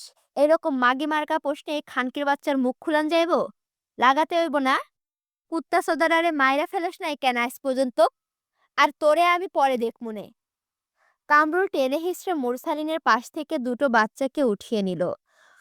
আদিম উল্লাসে মেতে উঠল এরা ছোট্ট ছোট্ট জীবিত দেহগুলো নিয়ে। উদ্দেশ্য মুরসালিনকে উত্তেজিত এবং দুর্বল করা। মুরসালিন নিজের শরীরের ব্যথার শক্তিশালী হয়, কিন্তু বাচ্চাদের আঘাতে ওকে অস্থির দেখা যায়। জয় জিজ্ঞেস করে, জিন্নাহাকে কোথায় রেখেছিস তোরা? তোদের সংগঠনের আর সব কোথায়? তার কণ্ঠস্বর শান্ত। কোনো তাড়া নেই, উত্তেজনা নেই। অন্তুর মনে হলো সে নরকের কোনো এক বিভাগে বন্দিনী। মৃদু হোল্ডেটে আলো, গুমোটে গন্ধে এক নরকীয় অবস্থানে বসে থেকে অন্তুর ভেতরটা কেমন উল্টে পাল্টে উঠছিল। তার মনে হচ্ছিল সে নিজের ভেতর থেকে হারাচ্ছে। মুরসালিন বলে, জিন্নাকে ফেরত দেব, তার বদলে আমায় কি দিবি? আগে ফেরত পাই সহি সালামত, তারপর যদি মনে কয় তো কিছু প্রতিদান পাবি। না দিলেও ঋণ নাই। ঋণ আছে তোর আমার কাছে, পুরানা ঋণ, যা তোরে ৮০ বার খুন করলেও পরিশোধ হবে না, কিন্তু খুন একবারই করতে পারবো। অর্থাৎ তোর কাছে আমারই আরো ৭৯ বার পাওনা থাকবে। রক্তাক্ত মুখে হাসে মুরসালিন। মঞ্জুর। যাই হোক, জিনহাকে ছেড়ে দিলে তুই ওদের ছেড়ে দিবি? এ কথা একটা সওদা করতে পারি। এরম কোনো প্রস্তাব দিছি আমি তোরে? কেউ একটা দিলেই হয়, আমি দিলাম। আর তুই যা শোধের কথা বলছিস না, আমার ক্ষতির পরিমাপ করলে তোকে ৮০ কেন, ২ গুণ ১৬০ বার খুন করলেও ঋণ থেকে যাবে। অথচ তোর জান একটাই। আমি বলবো তুই হিসেবে কাঁচা, চোখ অন্ধ আর বোঝার ভুলে ডুবে মরা মৃতদেহ। উত্তরে জয় বলল, ভুল বোঝার মধ্যে একটা আনন্দ আছে। রাখ তোর পাগলের প্রলাপ। জিন্না কোথায় আছে? মুরসালিন জবাব দিল না। জয় ধৈর্যহারা হয়ে উঠছিল। গাঢ় নিঃশ্বাস ফেলে বলল, ২-২.৫ বছর ধরে ধৈর্য ধরতেছি মুরসালিন। আমার ধৈর্য ধরার রেকর্ড এটাই সবচাইতে দীর্ঘ। একটু কদর কর। খালি ক, জিন্না কি বেঁচে আছে? বেঁচে যদি নাই থাকে তাহলে কি? হাসলো। তয় আর সময় অপচয় করবাম কেলা? অপচয়কারী শয়তানের ভাই, আমি শয়তানের সম্বন্ধী। সবাই কাজে লাগাই। মুরসালিনের অভিব্যক্তি নির্লিপ্ত। সে গম্ভীর মুখে বলে, আর ও যদি বেঁচে থাকে এবং ওকে যদি ফেরত দেই, তুই এদের মুক্তি করাতে পারবি হামজা ভাইয়ের হাত থেকে? মুরসালিনের পায়ের ক্ষততে ডান পা চেপে ধরল জয়। চামড়ার স্যান্ডেলের শক্ত নিচের তলায় আঘাতে ক্ষত থেতলে উঠল। জয় অধৈর্য গলায় বলে, যদি বেঁচে থাকে? না না, যদি না, ক বাইচে আছে কিনা, এটা আগে কনফার্ম হই। মরে গেলে এত নাটক মারাবো কোন দুঃখে? গলির মাথায় চাইপা ধইরা পাগলে চোদে নাকি আমারে? জীবিত আছে না মেরে দিছিস ওইটা জানতে চাই খালি। আবার জয় দ্রুত মাথা নাড়ল দুদিকে। তো চল, তোর কথাই রইলো। নিজেকে বলে জয়। স্যাক্রিফাইস, জয় স্যাক্রিফাইস। তুই না ভালো লোক। মুরসালিনকে বলে, জিন্না বেঁচে থাকলে ওর বদলে তোর এই ছানাপোনাদের আজাদ করে দেব যা। তো জিন্না বেঁচে আছে তো? না, নেই। এই কথাটা মুরসালিন বলল। জয় বাচ্চাদের মতো ভুরু কুঁচকে তাকালো, ঠোঁট ফুলিয়ে বলল, নেই? বলিস কি রে, পরিশ্রম করলাম যে এত। যাই ভোদাই সেজে গেলাম রে, আগেই না জিগায়া। তার শ্বাস ফেলে সে। মুরসালিনের কিছু বলার সুযোগ পেল না। কামরুল ও রবিউল জয়ের কাছে দুজন পূর্ণ মনোনয়ন পেয়ে গেছে যেন এবার। এমদাদের অর্ধচেতন দেহটাকে লাথি দিয়ে ভরিয়ে তুলল। জয় লৌহখণ্ডের ওপরে বসে ঝুঁকে মাটির দিকে তাকিয়ে থাকে চুপচাপ। কামরুলের হাতে বাচ্চারা ছিল কয়েকটা। ওদের গাল চেপে ধরল। শব্দ করে কেঁদে উঠল ছোট্ট ছোট্ট প্রাণগুলো। খালি পেট, পিপাসিত গলায় কান্না, গায়ে কাটা দেয় বড়। দোলন সাহেব একদৃষ্টে তাকিয়ে রইলেন শুধু জয়ের দিকে। মুরসালিনের দাঁত ভেঙে গেছে। ঠোঁটের কিনারা দিয়ে মাড়ি থেকে রক্ত বেরোনোর রক্ত ভেসে আসছে। কামরুল এক বাচ্চাকে ছুঁড়ে ফেলে দিল মেঝের ওপর। বয়স 7-8 বছর হবে বোধহয়। ওইটুকু বাচ্চার ওপর কামরুলের বড় ক্ষোভ। ওরা রাজাকারদের উত্তরসূরি, বড় হয়ে সরকারি বিরোধী হবে, ধর্মের কথা বলে। কামরুলের শান্তি হতো ওদের টেনে টেনে ছিঁড়তে পারলে। তাতেও যদি মুরসালিন, এমদাদ, তৌফিক এদের একটু যন্ত্রণা হয়। বাচ্চাটার পড়ে গিয়ে ঠোঁট কাটল, মুখের চামড়া ছিলে গেল। হাঁটুতে আঘাত পাওয়া, উঠতে পারছিল না। হাঁটু চেপে ধরে কেঁদে ফেলল। অথচ আশ্চর্য, সেই কান্নায় আওয়াজ নেই। আওয়াজ করে কাঁদছে না ভয়ে সে। মুখে চোখে কাতর যন্ত্রণা, কিন্তু কান্নায় আওয়াজ নেই। অন্তু চুপচাপ দেখে সেই সব। চারিদিকে চোখ ঘুরিয়ে তাকায়। তার হাতের মুঠোয় আব্দুল আহাদের জীর্ণ হাত। হাত দুটো কাঁপছে, অন্তু টের পায়। কামরুল হাতের বাচ্চাটাকে দুটো কঠিন থাপ্পড় মারল। কচি মুখের চামড়ার নিচে রক্ত জমে যায়। মুরসালিন চোখ বুজে মুখ ফেরায়। কামরুলের খুব আনন্দ হয় এবার। কিন্তু কামরুল এবার বিশাল ভুল করে ফেলল একটা। ওদের মাথা থেকে সাদা পাঁচকালির টুপিগুলো ছুঁড়ে মারল দূরে। অন্তু দেখল, দীর্ঘশ্বাস টেনে নিল ভেতরে। পকেট থেকে ছোট্ট একটা ছুরি বের করে রবিউল কামরুলের হাতে দেয়। দাঁত বের করে হাসে। দাঁতগুলো লাল, কালশিটে ধরনের স্পট পড়ে গেছে। কামরুল খুব মজা পাচ্ছে।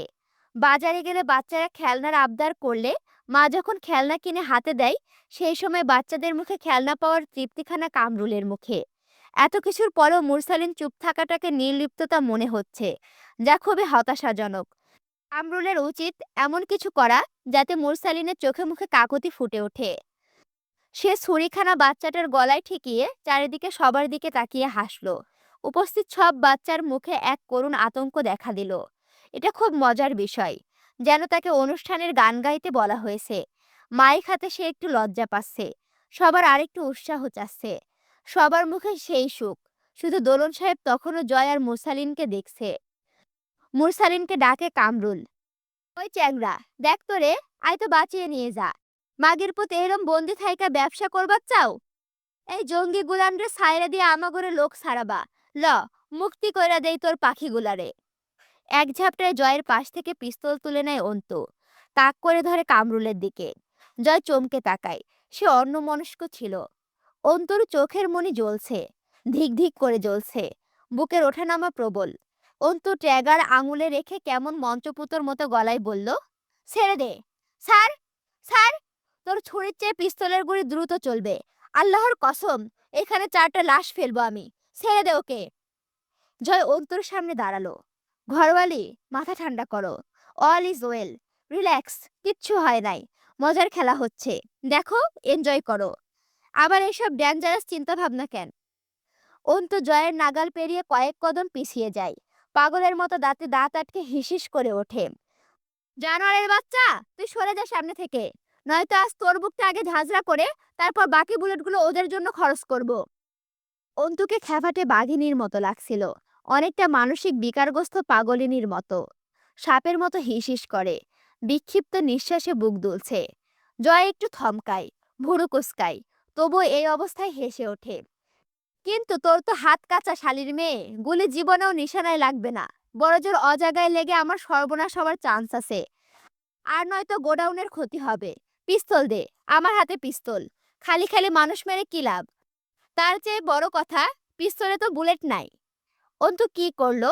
এক মুহূর্তের মাঝে পিস্তল তাক ডান দিকে ঘুরে দেওয়ালের বরাবর শুট করলো। পিস করে একটা শব্দ হয় সাইলেন্সারে বদৌলত। গুলি ছুটে গিয়ে ইটের গাঁথনিতে ঢুকলো। অন্তু চরম এক ধাক্কা খায়। পিস্তলের পেছনের বেগে টাল সামলাতে না পেরে পড়ে যাওয়ার মতো অবস্থা হয়। হাতটা ঝিনঝিন করছে তখনও। রক্ত সঞ্চালন বন্ধ হয়ে গেছে। অন্তু জয়ের দিকে তাকায়। বুলেটিন পিস্তল নিয়ে এখানে আসেননি আপনি। গোটা ঘর নিস্তব্ধ। কেউ নিঃশ্বাসও ফেলছে না।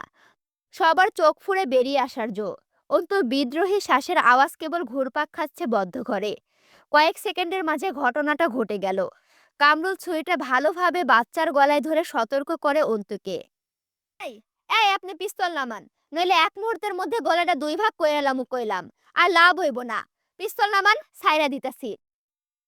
প্রথমত তুই মরবি তো এমনিতেও, আর পিস্তলের গুলিতেই। দ্বিতীয়ত তোর ছুরির চেয়ে আমার পিস্তলের গুলি দ্রুত চলবে।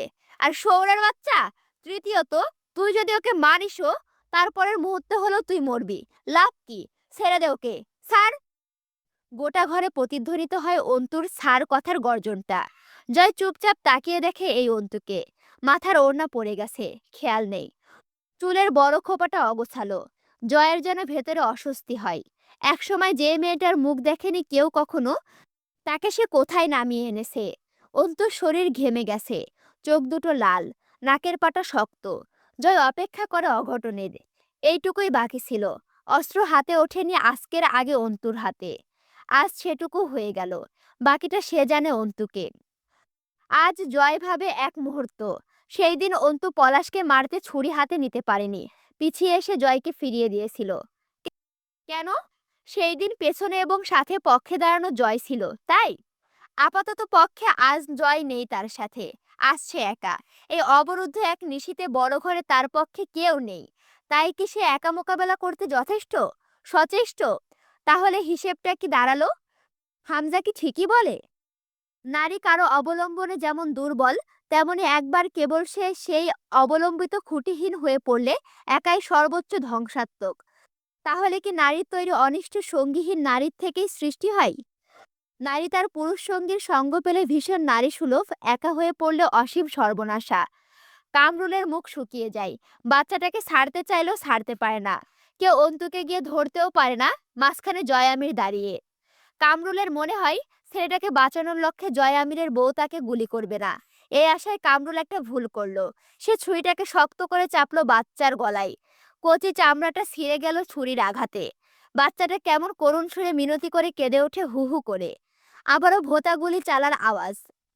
গুলিটা লাগে না কামরুলের গায়ে। ডান হাতের বাহুর 2.5 ইঞ্চি ফাঁক গলিয়ে পেছনে এক লোহাখণ্ডে ঠেকে। কিন্তু পর মুহূর্তে আবারও। কামরুলের নসিব খারাপ। তার মস্তিষ্ক তাকে সরে যাওয়ার নির্দেশ দেওয়ার আগেই পরের গুলিটা তার বক্ষপিঞ্জরের নিচে একদম কিনারায় লাগলো। অন্তুর হাত খুবই কাঁচা। আর 2 ইঞ্চি হলে এটাও মিস লেগে যেত। গেল না। কামরুল ধপ করে পড়ে গেল মেঝেতে। কিছুক্ষণ জ্ঞানও রইল। রক্তের ঝিরঝিরে স্রোত নামলো মেঝেতে। গলাকাটা মুরগির মতো ছটফট করলো কিছুক্ষণ দেহটা। আর বেশিক্ষণ চেতনা রাখতে পারল না কামরুলের দেহ। পরের দেহটা রবিউলের। আলগোছে পড়ে গেল। বিকট আওয়াজ বের হলো মুখ দিয়ে। তারপর আরেকটা গুলি চলল। সেটা শূন্যে লাগলো।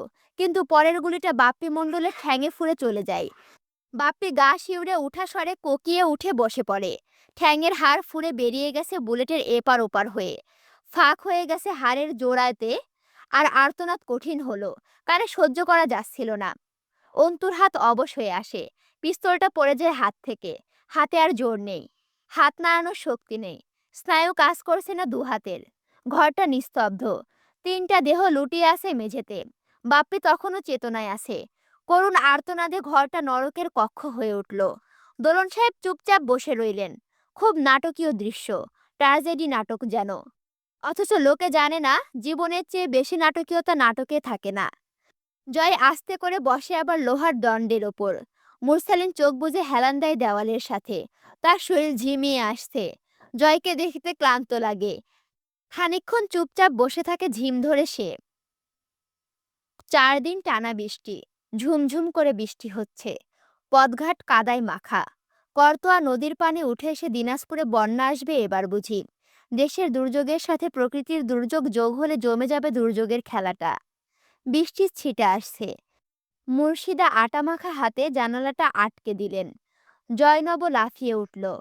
আম্মা, এরকম কইরো না তো। বইয়ের এমন এক গুরুত্বপূর্ণ জায়গায় আছি, এই সময় জানালা আটকাইতে হইল তোমার? চুপ! থাপড়ায়া দাঁত ফেলাই দিব। ভিঙ্গি মেয়ে, এই তোর সুবুদ্ধি হবে না? বুদ্ধি তো আছে আমার। বুদ্ধির চোটে আমার ঘরবাড়ি ভরে আছে। মুখে মুখে তর্ক। আটা হাতে করে জানালা আটকাইতে আইছি, আর তুমি এখানে বইসা থাকার পরও হুঁশ হয় না? বইয়ে কি পড়িস সারাদিন? দেশ জাহান্নাম হয়ে গেছে, আর তুই বইয়ে কি দেখিস? জয়নব উঠে বসল। আর তর্ক করল না। মেঘের জন্য দুপুরটাকে বিকেলের মতো লাগছে। জানালা আটকে দেওয়ার ঘর পুরো অন্ধকার হয়ে গেল।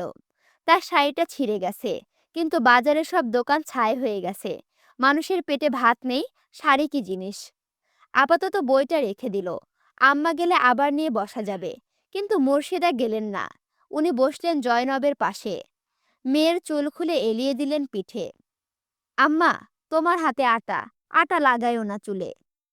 শুকিয়ে গেছে আটা। চুলে লাগবে নাকি? বিলি কেটে দিতে লাগলেন চুলে। জয়নব ঘাড় পেছনে হেলিয়ে বসে রইল। বিশাল বিশাল চুল তার। নারকেলের তেল প্রায় আধ পোয়া করে একবারেই লাগে তার চুলে। জয়নবের বয়স এখন 18। তার আকদ হয়েছে 2 বছর হলো। কিন্তু এই নরকীয় পরিস্থিতিতে জলিল আমির অনুষ্ঠান সারতে পারছিলেন না। আমির বাড়ির মেয়ের বিয়েতে পান সেভাবে দেওয়া যায় না। গায়ের লোক ওই 2 দিন আমির বাড়িতে পেট ভরে খাবার খাওয়ার হকদার। জাভেদ জয়নবের 1 বছরের ছোট। জামিল আর জয়নাল যমজ। তাদের ছোট্ট জেবা। তার বয়স 13। সব পিঠাপিঠি। জামিল ঘুমাচ্ছে এই অসময়। জেবাও গিয়ে মেজো ভাইয়ের পাশে শুয়ে পড়েছে।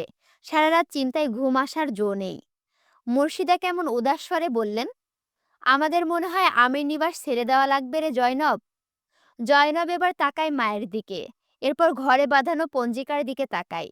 আজ বঙ্গাব্দ 1378 এর বৈশাখের 13 তারিখ। খ্রিস্টাব্দ 1971 26 এপ্রিল। জাভেদ রে কেন পাঠাইলাম মা? আব্বা তো বলছিল সুযোগ পাইলে নিজে আসবে দেখা করতে। ধুক করে উঠল মুর্শিদার বুকটা। তিনি ভুলে থাকতে চাইছেন সব। বললেন, বলবি না তো তোর বাপের কথা? মরণের পথে ভাসাইয়া রেখে উনি গেছেন যুদ্ধ করতে। সন্ধ্যার পর জয়নাল এলো ভিজতে ভিজতে। আম্মা, কিছু খাবার দাবার আছে নাকি? তার সাথে 3জন জোয়ান জোয়ান বেটা ছেলে। মুর্শিদা আতকে উঠে সুধান, এরা কারারে জয়নাল? কেন আনছিস বাসায় তুলে? তুই কি পাগল হইছিস? কেন আসছে ওরা? আম্মা, বিপ্লবী ওরা, বিপ্লবী। আমারে বলছে বন্দুক চালাইতে দিবে, শেখাবে। কিন্তু ওরা কয়দিন কিছু খায় নাই। বন্দুক চালাইতে মেলা শক্তি লাগে আম্মা। আগে সবাইরে কিছু খাইতে দেন। মুর্শিদা কান মলে ধরলেন জয়নালের। জানোয়ার, বন্দুক চালানো শিখে কি করবি? তোর বাপ চাচারা ওইসব জানে? আজ আমারে সবাইরে বানের জলে ভাসায়া গেছে মিলিটারি বানতে। তোর বড় ভাই গেছে, আবার তুইও? আম্মা ছাড়েন ছাড়েন। ও আম্মা, শোনেন না। উত্তেজনায় জয়নালের গলা ধরে এলো। ওরা বলতেছে আব্বার ভাইরে নাকি আটকায়া রাখছে শয়তানরা। এরা আমারে সাহায্য করবে 2জন রে ছাইরা আনতে। আম্মা, আব্বারে ছাইরা আনতে আমারে বন্দুক চালানো শেখাই লাগবে। দেন খাইতে, জলদি দেন। উত্তেজনায় কথা জড়াচ্ছিল জয়নালের। মুর্শিদার হাত পা কাঁপতে লাগলো। তিনি হাই হাই শুরু করলেন। তার শরীর অবশ লাগছে। যে ভয় তিনি পাচ্ছিলেন তা ঘটে গেছে। বন্দী হয়ে গেছে তার স্বামী ছেলে। জয়নব জেবাকে ডেকে তুলল। জেবা হুড়মুড়িয়ে উঠে বলে, কি হয়েছে আপা, কি হয়েছে? মিলিটারি আসছে? আগুন দিছে বাড়িতে? চুপ, চুপ কর। এই নে তোয়ালে। দৌড়ে গিয়ে তোর খালেদ ভাইরে ডেকে আনবি। ঠোঁট চেপে হেসে উঠল জেবা। কেন আপা, খালেদ ভাইরে খুব দেখতে মন চাইতেছে নাকি? এক চর মারবো বেয়াদব, যা বলছি কর। জেবা তোয়ালে মাথায় দিয়ে সদর দরজার বারান্দায় উঠল। হারিকেনের আলো ধরালো জয়নাব। জলদি যা না রে। যাচ্ছি যাচ্ছি। এত জলদি কি, না দেখে থাকতে পারো না? খুব পেকেছিস, এমন মারবো না। একবার পেছন ফিরে দুষ্টু হাসে জেবা বোনের দিকে চেয়ে। সন্ধ্যার আধারে বেরিয়ে যায় বৃষ্টির ভেতর হবু দুলাভাইকে ডাকতে। আংটি বদল হয়ে আছে জয়নব আপার খালেদ ভাইয়ের সাথে। খালেদ ভাইটা খুব ভালো। মুর্শিদার হাত চলছে না। তিনি জয়নবকে বললেন, তোর ছোট চাচি আর দাদিরে ডাকতো। আমার কেমন ভয় ভয় করতেছে। ওই লোকগুলারে খাইতে দিকে রাইসে। লোকগুলারে জয়নব খেতে দিল। লজ্জায় হাত পা ভেঙে আসছে তার, ভয়ও করছে যে বা নিশ্চয়ই গিয়ে গল্প জুড়েছে খালেদের বোনের সাথে। জয়নব ভেবে রাখলো ফিরলে পিঠের ওপর দুম দুম করে দুটো কিল বসাবে। তিনজন খেলো। এরপর জয়নালকে নিয়ে চলে গেল জলিল আমির ও জাভেদের খোঁজে। বাপ ভাইকে আটকে রাখা হয়েছে, নিশ্চয় অত্যাচার করা হচ্ছে। জয়নালের শরীরের রক্ত টকবক করছে। জাভেদ ভাই আর আব্বার গায়ে সবটুকু যন্ত্রণা সেও জানোয়ার মিলিটারিদের দেবে, পণ করলো মনে মনে। ওদের হাড্ডি ভেঙে আমির বাড়ির ফটোকেপ ঝোলাবে সে। যাবার আগে একবার দৌড়ে জয়নবের কাছে এলো। আপা, আমি যাচ্ছি, রামদাটা বের করে দে তো, জলদি দে। জয়নব অসহায়ের মতো বলল, তুইও যাচ্ছিস? বাড়িতে কে থাকবে রে? জয়নালের চোখে অগ্নিঝরা উত্তেজনা। সে বলল, খালেদ ভাই আসতেছে তো, শোন আপা, পিছু পিছু আই, ফটক আটকে যা, কণ্ঠ না চিনলে খুলবি না, বাড়িতে আগুন লাগানোর ভয় দেখালেও না, খবরদার। আব্বা চাচারা বিপ্লব করছে, আমাদের বিপদ কিন্তু বেশি, আব্বা চাচার খোঁজে আসবে ওরা। জয়নাল এবার পিছু ডাকে। জয়নাল বিরক্ত হয়, সময় আছে নাকি, আবার ডাকিস কেন, ফিরে আসতেছি তো আমি। ঝাড়ি মারলো, অথচ পারলো না যেতে। আবার ফিরে আসলো। কি হয়েছে? জয়নাব কিছু বলে না, শুধু তাকিয়ে থাকে জ্বলন্ত চোখে। জয়নালের গালে হাত বোলায়, দৃঢ় স্বরে বলে, আব্বার জাভেদরে না নিয়ে ফিরবি না, দরকার পড়লে ওই পশুগুলারে বুক ঝাঁঝরা করে ফেলবি। যা, জলদি যা জয়নাল, যদি তোর শরীরে আঘাতও লাগে তার দ্বিগুণ দিয়ে আসবি। জয় বাংলা। জয়নালের বুক ফুলে ওঠে। দৃঢ় হাসি হেসে বোনের দিকে চেয়ে হাত মুঠো করে তার মাথার উপরে হাত তুলে বলে, জয় বাংলা, ইনকিলাব জিন্দাবাদ।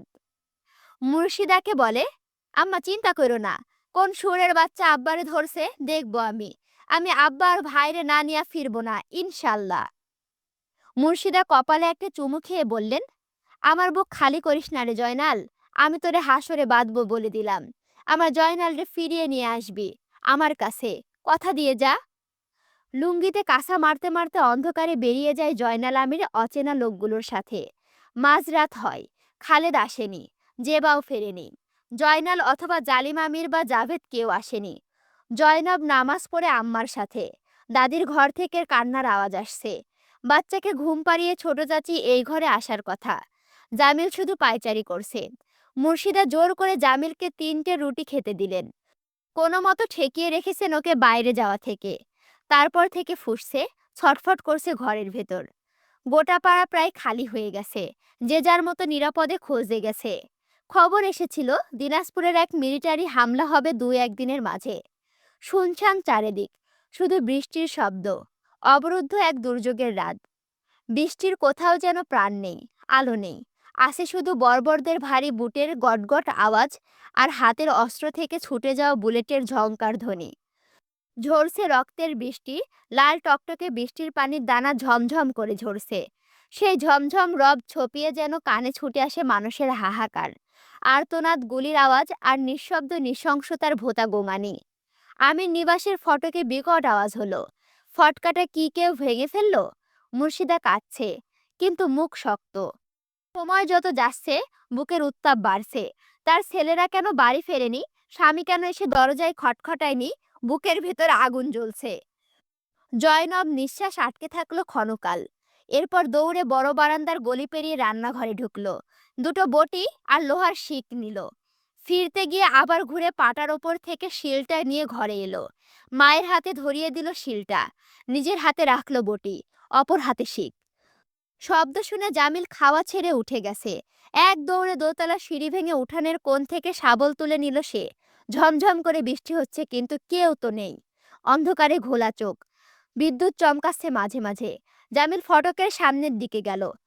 আমির নিবাসের লোহার ফটক গাছের গুঁড়ি দিয়ে ভাঙা হয়েছে, দুভাগ হয়ে গেছে দুদিকে। জয়নব দোতলার বারান্দায় দাঁড়ায়, অস্থির হাতে কোমরে শাড়ির আঁচল বাঁধে। জামিলকে দেখার চেষ্টা করে। খট করে আওয়াজ ভেসে এলো। জয়নব সতর্ক হলো, কিন্তু এরপর কিছুক্ষণ নিষ্ঠুর স্তব্ধতা। তা ভাঙল ছোট চাচির প্রকৃতির চেরা চিৎকার।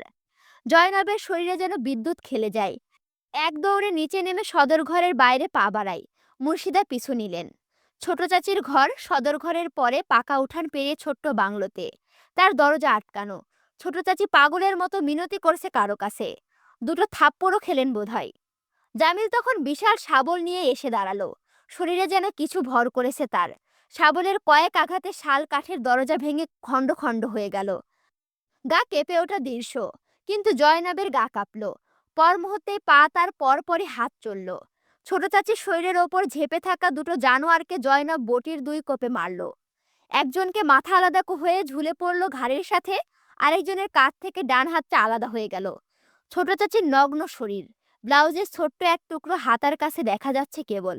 পেটিকোটটা ছিঁড়ে খণ্ড খণ্ড, শরীরে আর কিছু নেই। জামিল মুখে হাত চেপে নগ্ন চাচির ওপর থেকে নজর ফিরিয়ে শাবল হাতে শক্ত করে ধরে। পশু দুটোর ওপর শাবল চালায় দক্ষ হাতে। মাঠে মাটি কুপিয়ে অভ্যস্ত হাত জামিল আমিরের। মাটির মতোই যত্ন করে কুপিয়ে ছিন্ন ভিন্ন করে ফেলে দেহ দুটো। মুর্শিদা ডুকরে উঠলেন। ছোট চাচির দুধের বাচ্চা মাসুমাকে আশ্রয়ে ফেলা হয়েছে। তখনই বোধহয় ছোট চাচি চিৎকারটা অত জোরে করেছেন যে পুরো বাড়িতে আওয়াজ গেছে। মেঝেতে তার রক্তার্ত দেহটা পড়ে আছে। জয়নাব এক টানে বিছানার চাদর তুলে ছোট চাচির শরীরের ওপর বিছিয়ে দেয়। চাচি বোধহয় জ্ঞান হারালেন, কিন্তু দাদি কই? আর্তনাদের সময় পাওয়া গেল না। দোতলার সারি সারি পায়ের আওয়াজ। ব্যাপারটা পরিষ্কার হলো এবার। ফটক ভেঙে ঢুকে একদল ছোট চাচির কাছে এসেছে, আর পেছনের রাস্তা দিয়ে আরেক দল দোতলার উঠে অন্দরে ঢুকে পড়েছে। কাউকে দোতলার অন্দরে না পেয়ে নেমে আসছে। জামিল চিৎকার করে বলে, আপা আগে আসিস না, ওখানে থাক। মুর্শিদা ছোট যাকে রেখে শাশুড়িকে খুঁজলেন। অন্ধকার, হারিকেনটা পড়ে ভেঙে গেছে। ওরা মোট 7 জন। জামিল দুটোকে আঘাত করতে পারল, মরল না একটাও। এরপর তাকে ধরে ফেলা হলো। শাবলটা কেড়ে নেওয়া হলো আগে। প্রথম ছুরির আঘাতটা জামিলের মেরুদণ্ডের ডান পাশে লাগলো। জয়নাব বটি নিয়ে এগিয়ে এসে কোপটা ছুরিওয়ালার হাতের ওপর বসায়। হাতটা কেটে গিয়ে পড়ে গেল না, ঝুলে রইল চামড়ার সাথে। এরপর 3 জনের হাতে বন্দী হলো জয়নাব। তার সামনে জামিলের দেহটাকে ছিন্ন ভিন্ন করা হলো। মুর্শিদার তলপেটে একটা লাথি মারা হলো। মুর্শিদা চিৎকার করে লুটিয়ে পড়লেন মেঝেতে। জামিল শেষবার আম্মাকে ডাকলো কয়েকবার। আম্মা হুঁশ হারিয়েছে। কাদার সুযোগটাও পেল না আম্মা জামিলের জন্য। জয়নাব গলা ছিঁড়ে কাঁদছিল। জামিল আর নড়ছে না। বৃষ্টির ছিটে আসা পানির সাথে ওর গরম রক্ত তীর তীর করে ধুয়ে চলে যাচ্ছে। জামিল শুয়ে আছে। দুজন জয়নাবকে চেপে ধরে রাখলো। দুজন উঠে গেল আবারও দোতলায়। জয়নাব নিচে দাঁড়িয়ে শুনতে পাই লোহার বাক্স ভাঙা হচ্ছে। লুটপাট হচ্ছে আমির নিবাস। জয়নাব তখনও একবার ফটকের পানে চাই। আব্বা আসবে না? জাভেদ কোথায়? বাঘটা এখন থাকলে কি করতো এদের? খালিদ এলো না। জয়নবের অভিমান হলো। লোকটার সাথে দেখা হলো না জয়নবের। জয়নব কি আর ফিরবে আমির নিবাসে? ফেরার কথা তো নেই। লোকটার সাথে দেখাও হলো না। রাত বোধহয় 3টা বাজছিল। বৃষ্টি থামেনি। ভিজতে ভিজতে এসে দাঁড়ালেন জলিল আমির ফটকের সামনে। ফটক ভাঙা। সঙ্গে সঙ্গে কোমর থেকে রাইফেলটা বের করে রিলোড করে নিয়ে শক্ত করে জাভেদের হাত চেপে ধরে ভেতরে ঢুকলেন। কেউ কাঁদছে গুনগুন করে। সেই রাতে তিনি বৃদ্ধা মা ও ছোট ভাইয়ের শিশু ছেলে ও স্ত্রীর লাশ পেলেন। বড় বারান্দায় সন্তানের লাশ পড়েছিল। জামিল আমিরের লাশ আগে আগে জাভেদ দেখেছিল। তিনি জানতে পারলেন বাড়িতে তাদের মিছেমিছে আটকে হওয়ার গল্প শুনিয়ে তার সন্তান ও স্ত্রীদের ফাঁসানো হয়েছে একটি পরিকল্পিত চক্রে। তারা দুজন ঘণ্টাখানেক আগেও ফেরার পথে দুটো মিলিটারি আস্তানায় কেরোসিন ঢেলে আগুন দিয়ে এলেন। জয়নালকে ওরা নিয়ে গেছে, জয়নবকে তারপর। আমির নিবাসে লুটপাট হয়েছে। জেবাও আর খালেদকে নিয়ে ফেরেনি। জাভেদের শরীরে ছমছম করে বৃষ্টি পড়ছে। কিন্তু আশ্চর্যজনক ব্যাপার হচ্ছে বৃষ্টির পানি তার বুককে ঠান্ডা না করে বরং উত্তপ্ত করছে। দাউ দাউ করে আগুন জ্বলছে। জামিলের রক্ত বৃষ্টির পানির সাথে নালির পানির মধ্যে ভেসে উঠানে স্রোত মিশেছে। সেই রক্তে হাত তুলে জাভেদ আমির বুকের শার্টে মাখালো। কান্নাটুকু বৃষ্টির সাথে ধুয়ে গেল অন্ধকারে। মাকে কেবল একবার জিজ্ঞেস করলো, খালেদ ভাই আসেনি আম্মা? মুর্শিদা দুপাশে মাথা নাড়েন। হাঁটু গেড়ে বসে রইলেন জলিল আমির জামিলের লাশের পাশে। আব্বা ওঠো। কি ছিল জাবেদের কণ্ঠে কে জানে। জলিল আমির রাইফেলটা কাঁধে নিয়ে উঠে দাঁড়ান। আশ্চর্য, তার পা টলছে।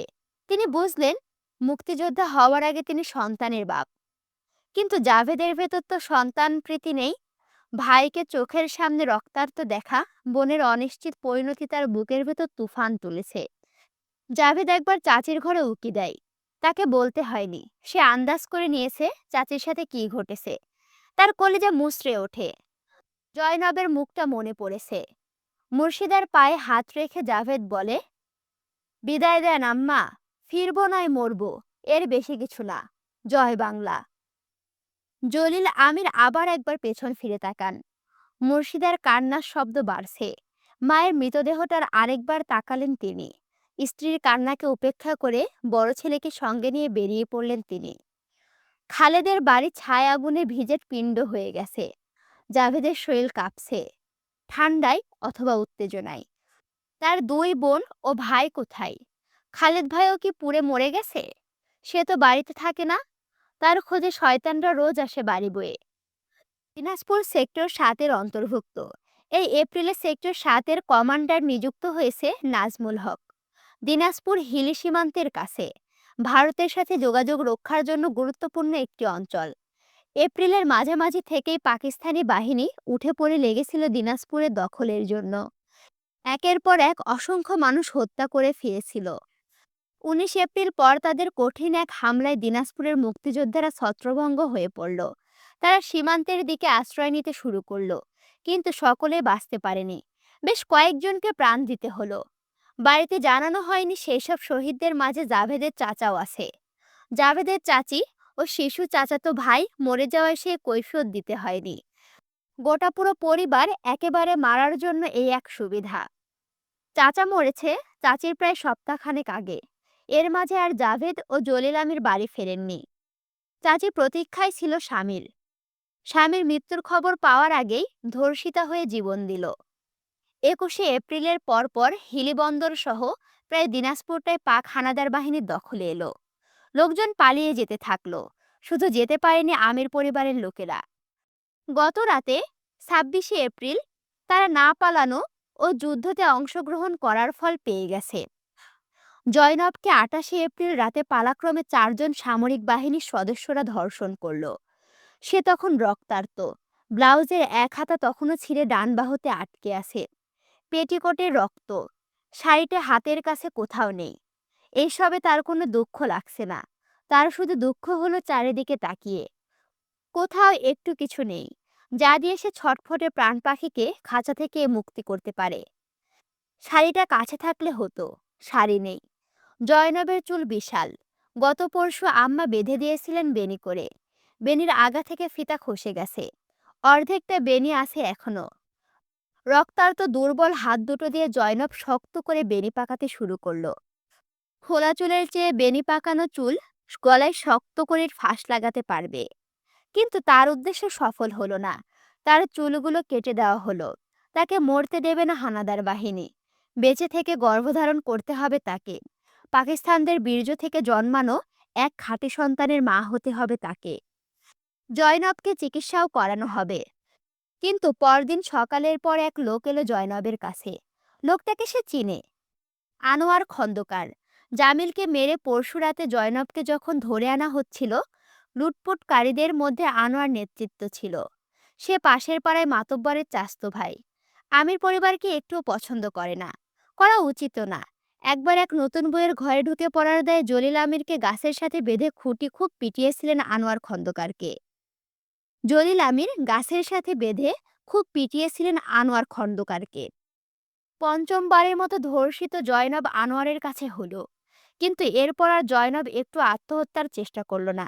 দরকার নেই। সে বুঝল সে চেষ্টা করেও আর বেশিক্ষণ বাঁচবে না। খুব রক্তক্ষরণ হচ্ছে, ভেসে যাচ্ছে মেঝে।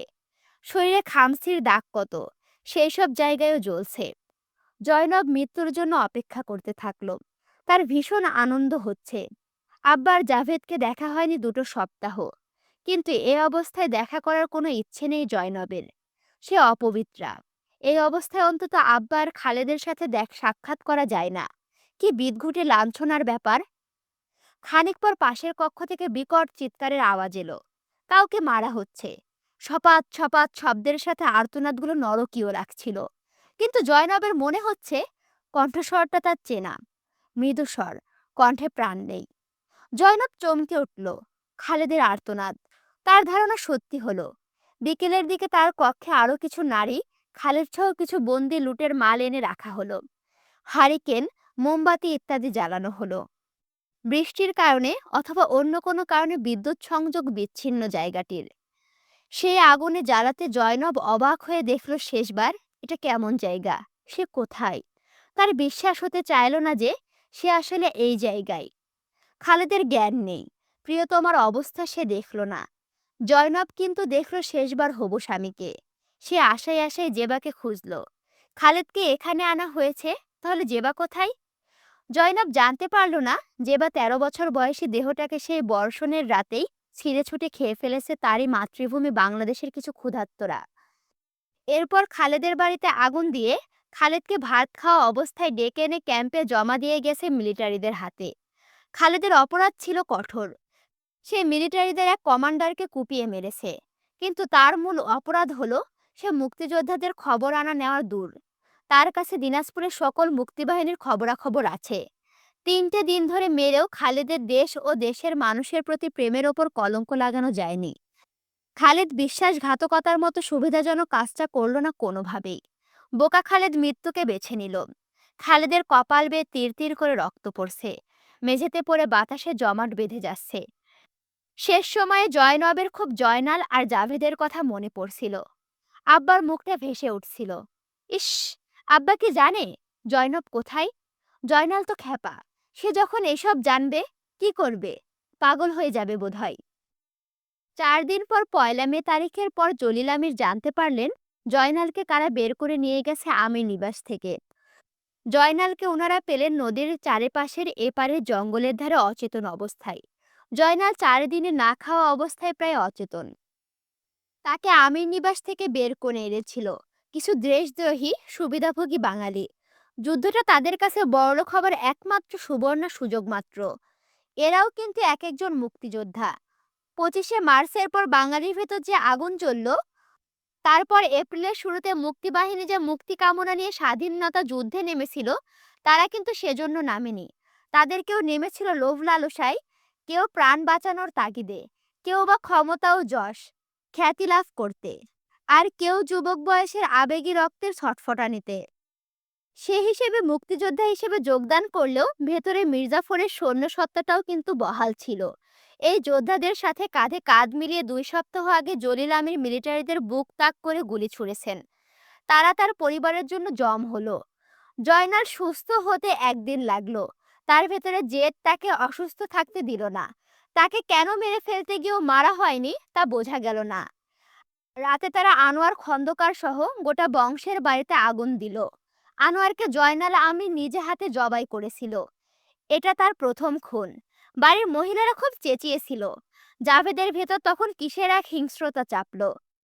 জয়নবের মুখটা তাকে তাড়া করছে। জয়নবকে সে শেষবার দেখেছে ২ সপ্তাহ আগে আব্বার সাথে যুদ্ধ বেরিয়ে যাওয়ার সময়। জয়নব দৌড়ে এসে বাহুতে একটা তাবিজ বেঁধে দিয়েছিল। জাভেদ আমির বাড়ির মহিলাদের বাড়ি থেকে টেনে হিঁচড়ে বের করে দিয়ে আব্বাকে ইশারা করলো বাড়িতে আগুন দিতে। মহিলারা গোটা অঞ্চলে ছড়িয়ে দিল আমির পরিবারের মানুষেরা রাজাকার, ওরা মুক্তিযোদ্ধার বেশ ধরে মিলিটারিদের কাজ করছে। ওরা মূলত মিলিটারি মারার নাম করে রাতের অন্ধকারে বাঙালিদের বাড়িঘর পোড়াচ্ছে, জ্বালাচ্ছে, মানুষ হত্যা করছে। তার প্রমাণ তারা নিজেই। ৩ বাপ বেটাকে পালিয়ে বেড়াতে হলো। তারা আর কোনো মুক্তিবাহিনীর সাথে যোগ দিতে পারল না। গোটা অঞ্চল জানে তারা আমির বংশীয়। তাদের অধিকাংশ জমিদাররা পাকিস্তানিদের সঙ্গ দিয়েছে। সুতরাং আমির পরিবারের রাজাকার হওয়ার ব্যাপারটা খুব বিশ্বাসযোগ্য হলো সবার কাছে। এই হতাশা নিয়ে যেমন জাভেদ ও জলিল আমির ব্যথিত করছিল, তেমনি উল্টা প্রভাব ফেলছিল জয়নালের ওপর। জয়নালের ভেতরে পাগলাটি বিদ্রোহী জন্ম দিল বরং। ছোটবেলা থেকে এক রেখা জেদি জয়নাল সহ্য করতে পারল না এত বড় অপবাদের গ্লানি। তারা শুধু মনে হলো যে মুক্তিযুদ্ধের দায়ে চাচা, ২ ভাই, ২ বোন, চাচি, দাদি, শিশু চাচাতো ভাইকে এত নির্মমভাবে হারালো, তার প্রতিবাদ সে নেহাত কম পায়নি। তার বুক ফুলে উঠতে এত ত্যাগের বিনিময়ে পাওয়া এই কঠিন পরিচয়টিতে। জয়নাল সেটাকে গ্রহণ করলো সদরে। এত ত্যাগের বিনিময়ে পাওয়া এই পরিচয়টি সে কখনো নিজের থেকে আলাদা হতে দেয়নি। সে রাজাকার। কোনোদিন আর জয়নাল নিজেকে মুক্তিযোদ্ধা বা স্বাধীনতাকামী বলেনি। এক শব্দে সে নিজের পরিচয় দিয়েছে, আমি রাজাকার। কোনোদিন নিজের সাফাই না দেওয়া পরবর্তীকালের সন্ত্রাস জয়নাল আমির স্পষ্টভাবে জানালো না তার বংশে পরবর্তীতে আরেকটা জয়নাল আমির জন্মাবে। জয়নালেরা বারবার জন্মায়, কেউ জানে না তাদের। সে বাপ ভাইয়ের সঙ্গ ছাড়লো, বাপ ভাই বুকে কষ্ট চেপে লুকিয়ে মিলিটারি মারতে যায়। জয়নাল যায় না, সে আর মিলিটারি মারবে না, সে মারবে তাদের যাদেরকে মারার ফলে সেও তাদের অন্তর্ভুক্ত হয়েছে। ধীরে ধীরে তার হাত পাকাপোক্ত হলো। রাতের বেলা দেশদ্রোহীর মাঝে, দিনের বেলায় পালিয়ে থাকে। কেউ কেউ তাকে চিনেও ফেলে। সে দেশের মানুষদের মেরে মেরে বের হচ্ছে, পালিয়ে যাচ্ছে। তাতে একটা উপকার হলো, তার নামে শেষে রাজাকার শব্দটি খুব শক্তপোক্তভাবে গেঁথে গেল। জাভেদ কিন্তু বছরের মাঝামাঝি এসে দোটানায় পড়ল। তোমাদেরকে এখনো আমি ক্লিয়ার করছি না, কারণ আমি নাকি গল্পের মধ্যে যদি তোমাদেরকে কিছু বলি সেটা নাকি তোমাদের মনোযোগ নষ্ট করে। যাই হোক, আমি তারপরও বলি। জাভেদ হচ্ছে জয় আমিরের বাবা, জয়নাল হচ্ছে চাচা, আর আরেকজন হচ্ছে তার দাদা। এদের কাহিনী এখানে বলা হচ্ছে, মানে পূর্বে যা ঘটছে সেগুলো এখানে বিশ্লেষণ করা হচ্ছে, বুঝছো? জাভেদ কিন্তু বছরের মাঝামাঝিতে এসে দোটানায় পড়ল। সে জয়নালের মতন অত জেদি নয়, তার ভেতরে দেশের জন্য বড্ড ব্যথা। কিন্তু সে বিশ্লেষণধর্মী মানুষ। সবাই যখন উন্মাদের মতো মিলিটারি মারতে ব্যস্ত, তাদের একটাই লক্ষ্য দৃশ্যমান দুশ্মনদের পূর্ব পাকিস্তানদের জমিন থেকে বিদায় করতে হবে। এটা স্বাভাবিক। তৎকালীন পরিস্থিতি শুধু মানুষের বর্তমান দেখার ওপর কাজ করে, কিন্তু পরিণতি, ফলাফল, গভীরতা সম্বন্ধে চিন্তা করতে মস্তিষ্ক সে উত্তাল সময়ের কাউকে নির্দেশ দেয় না। গোটা বাঙালির হালও তাই, জলিল আমিরের হালও আরও তাই। তিনি এক দেবতার পুজো করেন, দেবতার নাম মুজিব। স্বাধীনতার ডাক দেওয়া দেবতার ভাষণ তিনি নিজ কানে শুনেছেন রেসকোর্সে দাঁড়িয়ে। তিনি কেবল মুক্তি চান, তিনি কেবল বাঁচতে চান। এবারে সংগ্রাম, স্বাধীনতার সংগ্রাম। কিন্তু জাভেদ ভাবতে লাগলো অন্যভাবে। 1970 সনের নির্বাচনে যখন আওয়ামী লীগ জয়লাভ করলো, জাভেদের নিঃশ্বাস আটকে এসেছিল খুশিতে। কিন্তু একদল মোল্লা শ্রেণী সেটার অন্যরকম ব্যাখ্যা তৈরি করেছিল। তারা বলল, এই নির্বাচনে আওয়ামী লীগকে জেতাতে ভারত থেকে মানুষ এসে ভোট দিয়ে গেছে। এই সহায়তার মূল উদ্দেশ্য কি? এই সহায়তার মূল উদ্দেশ্য কি পাকিস্তানকে দেশ থেকে তাড়িয়ে নিজেরা বাংলাদেশকে শাসন করা নয়? পাকিস্তান যদি ওদের শত্রু না হতো, তাহলে ওরা কি বাঙালিকে এভাবে তথাকথিত সহায়তা করত? পাকিস্তানের ওপর থেকে নিজেদের একটা প্রতিশোধ নেওয়ার সুযোগ হিসেবেই কি তারা এই সহায়তাটি পরিচালনা করছে না? এর বদলে তারা কি চায়? মানুষ ক্ষেপে গেল মোল্লাদের ওপর। জাভেদের ইচ্ছে হয়েছিল ওদেরকে গিয়ে কুপিয়ে আসতে। দিনাজপুর হাকিমপুরের কোয়ামি মাদ্রাসার পরিচালক ও ধর্মীয় নেতারা এইসব কথা বলতে শুরু করেছিল। তারা বলল, স্বাধীনতা আসলে কি? এক দেশ থেকে মুক্তি লাভ করে অন্য দেশের হাতে নিজেকে গোলামির উদ্দেশ্যে সঁপে দেওয়ার নাম কি স্বাধীনতা? তাহলে এই স্বাধীনতা আমাদের কাম্য নয়। জাভেদ মন ভরে তাদের ঘেন্না করে আসছে একটা বছর যাবৎ প্রায়। তার ঘেন্না হয় এটা ভাবলে যে এরা তার ধর্মের মোল্লা সম্প্রদায়। ধর্ম এদের মধ্যে দেশপ্রেম জাগায়নি। তারা ধর্মের নামে পাকিস্তানকে সমর্থন করে। সি, তারা স্বাধীনতা চায় না। কিন্তু তাদের সাথে ঘটে যাওয়া এই ঘটনা জাভেদকে কেমন যেন গভীর থেকে ভাবতে শুরু করলো। আচ্ছা, দুনিয়ায় চলমান পরিস্থিতি ঠিক কেমন? কোথায় এর শেষ আর কোথায় বা শুরু? এত জটিল কেন সব? তারা কি করেছে? স্বাধীনতা আসলে কি? তারা কি আসলেই স্বাধীন হবে? মোল্লারা কি বলে? ঠিক বলে না ভুল বলে? আবার যারা বলছে স্বাধীনতা আসবে না, পাকিস্তানদের বিতাড়িত করলেও, তারা কারা? অধিকাংশ মুসলমান। যুদ্ধের ময়দানে জাভেদ তাদেরকে রক্তে জড়ানো ধুলোর ওপরে লুটিয়ে পড়ে এক সৃষ্টিকর্তার নামে সেজদা করতে দেখেছে।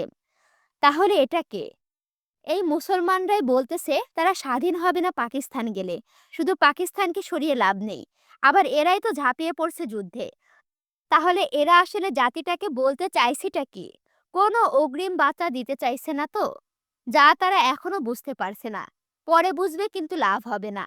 আসলে দেশপ্রেমিক কারা, কারা দেশদ্রোহী কারা? 500 দেশ কেন সহায়তা করছে আমাদের বিনা স্বার্থে? এবার হয়, মোল্লারা মূলত কেন ওদের সহায়তাকে চোখে ভালো দেখে না? এসব ভেবে শেষ করার ফুসরাত জাভেদ আমির পেয়েছিল না। তার আগেই জয়নাল খবর দিল, জয়নব ও খালেদকে পাকিস্তানিরা যে ঘাঁটিতে তুলে নিয়ে গেছিল তা হাকিমপুরের মাদ্রাসা। পাকিস্তানরা ওখানে দিনাজপুরকে কবজা করার লক্ষ্যে বিশেষ ঘাঁটি গেড়েছে। হাকিমপুর হিলি বন্দরের কাছে।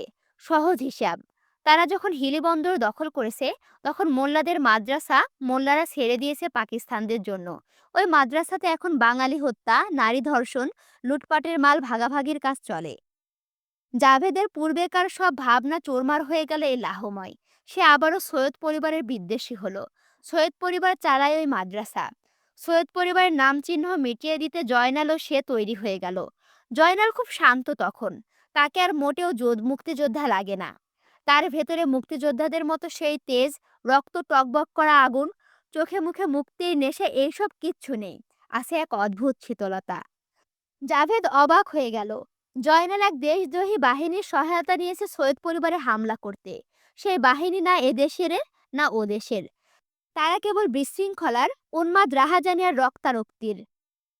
যা করলে অঞ্চল জুড়ে অস্থিতিশীল পরিবেশ তৈরি হয়, তা করতে সদা প্রস্তুত সে বাহিনীকে নিয়ে গিয়ে জয়নাল সৈয়দ পরিবারের অসুস্থ কর্তা বৃদ্ধ সৈয়দ আব্দুল বসার নিয়াজি সাহেবকে গলা টিপে হত্যা করল। সেই বাহিনী সৈয়দ পরিবারের কয়েকজন মহিলাকে নিয়ে আমোদে মেতে উঠল। জয়নাল কিচ্ছু বলল না। সে এগিয়েও গেল না। জয়নবের সাথে যা হয়েছে তা সৈয়দ পরিবারের মহিলাদের সাথেও হলো। জয়নাল এতে কোনো ভুল দেখল না। সেই বাহিনীর চাহিদা মেটাতে সে সৈয়দ পরিবার শেষ সম্বলটুকু অবধি ছিনতাই করে নিয়ে এসে ওদের মাঝে বিলিয়ে দিল। একটা পয়সা অথবা গহনাও রাখল না নিজের জন্য। তার বয়স তবে সবে 18। আফসোস, তার মুখ কালো তখন। সৈয়দ পরিবার বিশাল গোষ্ঠীসুদ্ধ পুরুষ জনতা তখন বাড়িতে নেই। জয়নাল মোল্লাদের পুরো বংশকে নির্বংশ করতে গেছিল। অসুস্থ বৃদ্ধ ও বাড়ির মহিলাকে ছাড়া কাউকে পেল না। নভেম্বরের মাঝামাঝি সময় দিনাজপুরের যোদ্ধারা বিশাল এক আগ্রাসনের মাধ্যমে বদ্ধপরিকর হলো মিলিটারিকে দিনাজপুরের মাটি থেকে উৎখাত করতে। তখন আর তারা কে রাজাকার, কে প্রকৃত যোদ্ধা তা হিসেব করেনি। সেক্ষেত্রে জলিল আমির সক্রিয় ছিলেন তাদের সাথেই। মুক্তিবাহিনী সেই উত্তাল সময়কে ওনাকে তেমন গ্রাহ্য না করলেও ফেলে দিলেন না। স্বাধীনতাকামী জলিল আমির সেই সব কিছুতে মনোযোগ না দিয়ে কেবল শত্রুর বিরুদ্ধে লড়ে গেলেন। দিনাজপুর হানাদার মুক্ত হলো ডিসেম্বরের মাঝামাঝি তারিখে। এর মাঝে জলিল আমির চিরতরে নিজের ডান পায়ে চলাচল ক্ষমতা হারালেন। তার চলাচলের সঙ্গী হলো লাঠি অথবা স্ক্যাচ। কিন্তু এই চূড়ান্ত লড়াইয়ে দেখা গেল না তার দুটো ছেলেকে।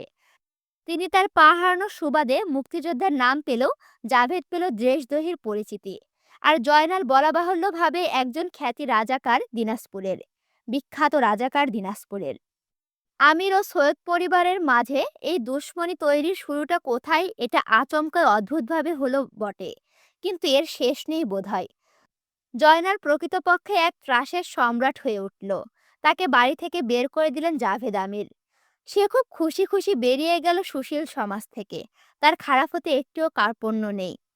জাভেদ আমির কেমন পাগল পাগল হয়ে গেল। সে শুধু ভাবে আর ভাবে। তখন দেশে লুটপাট চলছে, ক্ষমতার লুটপাট। কে কার ওপর দিয়ে কোন পদে বহাল হতে পারে, সবাই তখন প্রমাণ দিতে ব্যস্ত।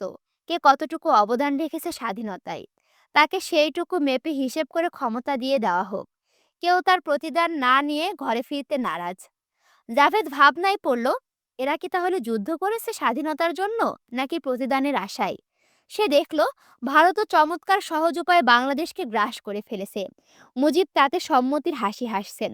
জাভেদকে মস্তিষ্কের দিন দিন অস্বাভাবিক রকমের সব দর্শন খেতে যেতে লাগলো।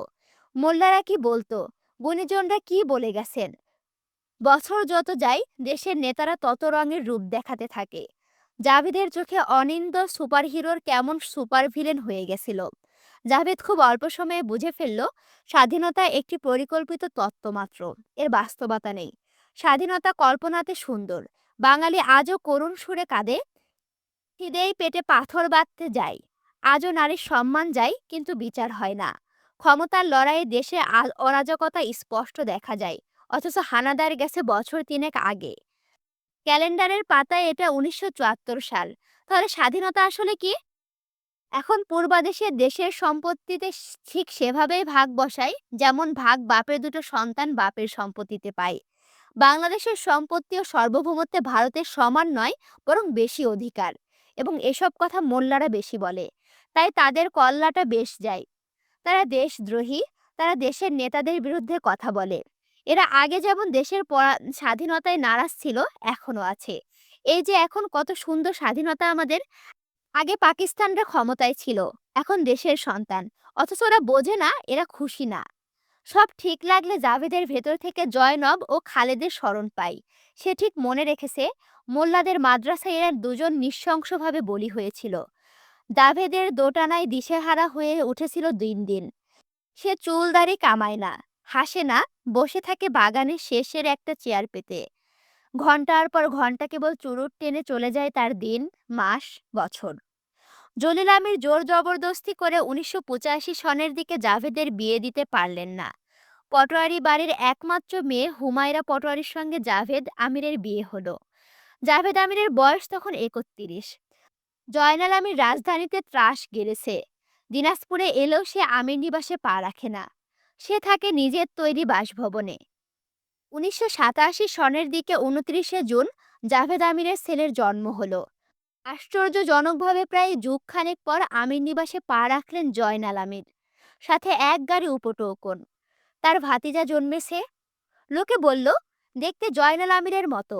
জাভেদ আমিরের চেহারায় সেই ধার নেই, যা তার সন্তানের চেহারায় দেখা গেল। কিন্তু তা জয়নাল আমিরের চেহারায় আছে। জয়নাল আমির নাম রাখলেন ভাতিজার জুনিয়র জয়নাল। কঠোর জয়নাল আমিরের ভেতরে শিশু ভাতিজার জন্য কিসের এক পাগলাটে স্নেহ যে জন্মালো। জুনিয়র জয়নালের নাম সংক্ষিপ্ত হলো। আমির পরিবারের পরবর্তী একমাত্র বংশধরের নাম হলো জয় আমির। পুরনো জমিদার বাড়ির শিশু, উত্তরাধিকারীর আকিকাতে কতগুলো গরু মহিষ জবাই করলো জলিল আমির। জয় আমিরের জীবনের শুরুটা ঠিক ততটাই আভিজাত্য ও যত্নের সাথে হলো, যতটা অগোছালো ও ছন্নছাড়া তার পরিণতি পরবর্তীকালে হয়েছিল। এখন দেখলাম আগামী ৩-৪টা পর্ব এরকম বড় বড়ই হবে, বুঝছো? ১-১.৫ ঘন্টার করে ভিডিও হবে সম্ভবত। আমি তাই দেওয়ারই চেষ্টা করব, ইনশাআল্লাহ। তোমরা কে কোথায় থেকে ভিডিও দেখছো অবশ্যই কমেন্ট করে জানাবা, এবং তোমাদের উপন্যাসটি কেমন লাগছে তাও কমেন্ট করে জানাইতে ভুলো না। লাইক, কমেন্ট, শেয়ার করে পাশে থাকো, এবং আমার চ্যানেলটি যদি এখনো সাবস্ক্রাইব করে না থাকো অবশ্যই সাবস্ক্রাইব করে পাশে থাকো। আল্লাহ হাফেজ।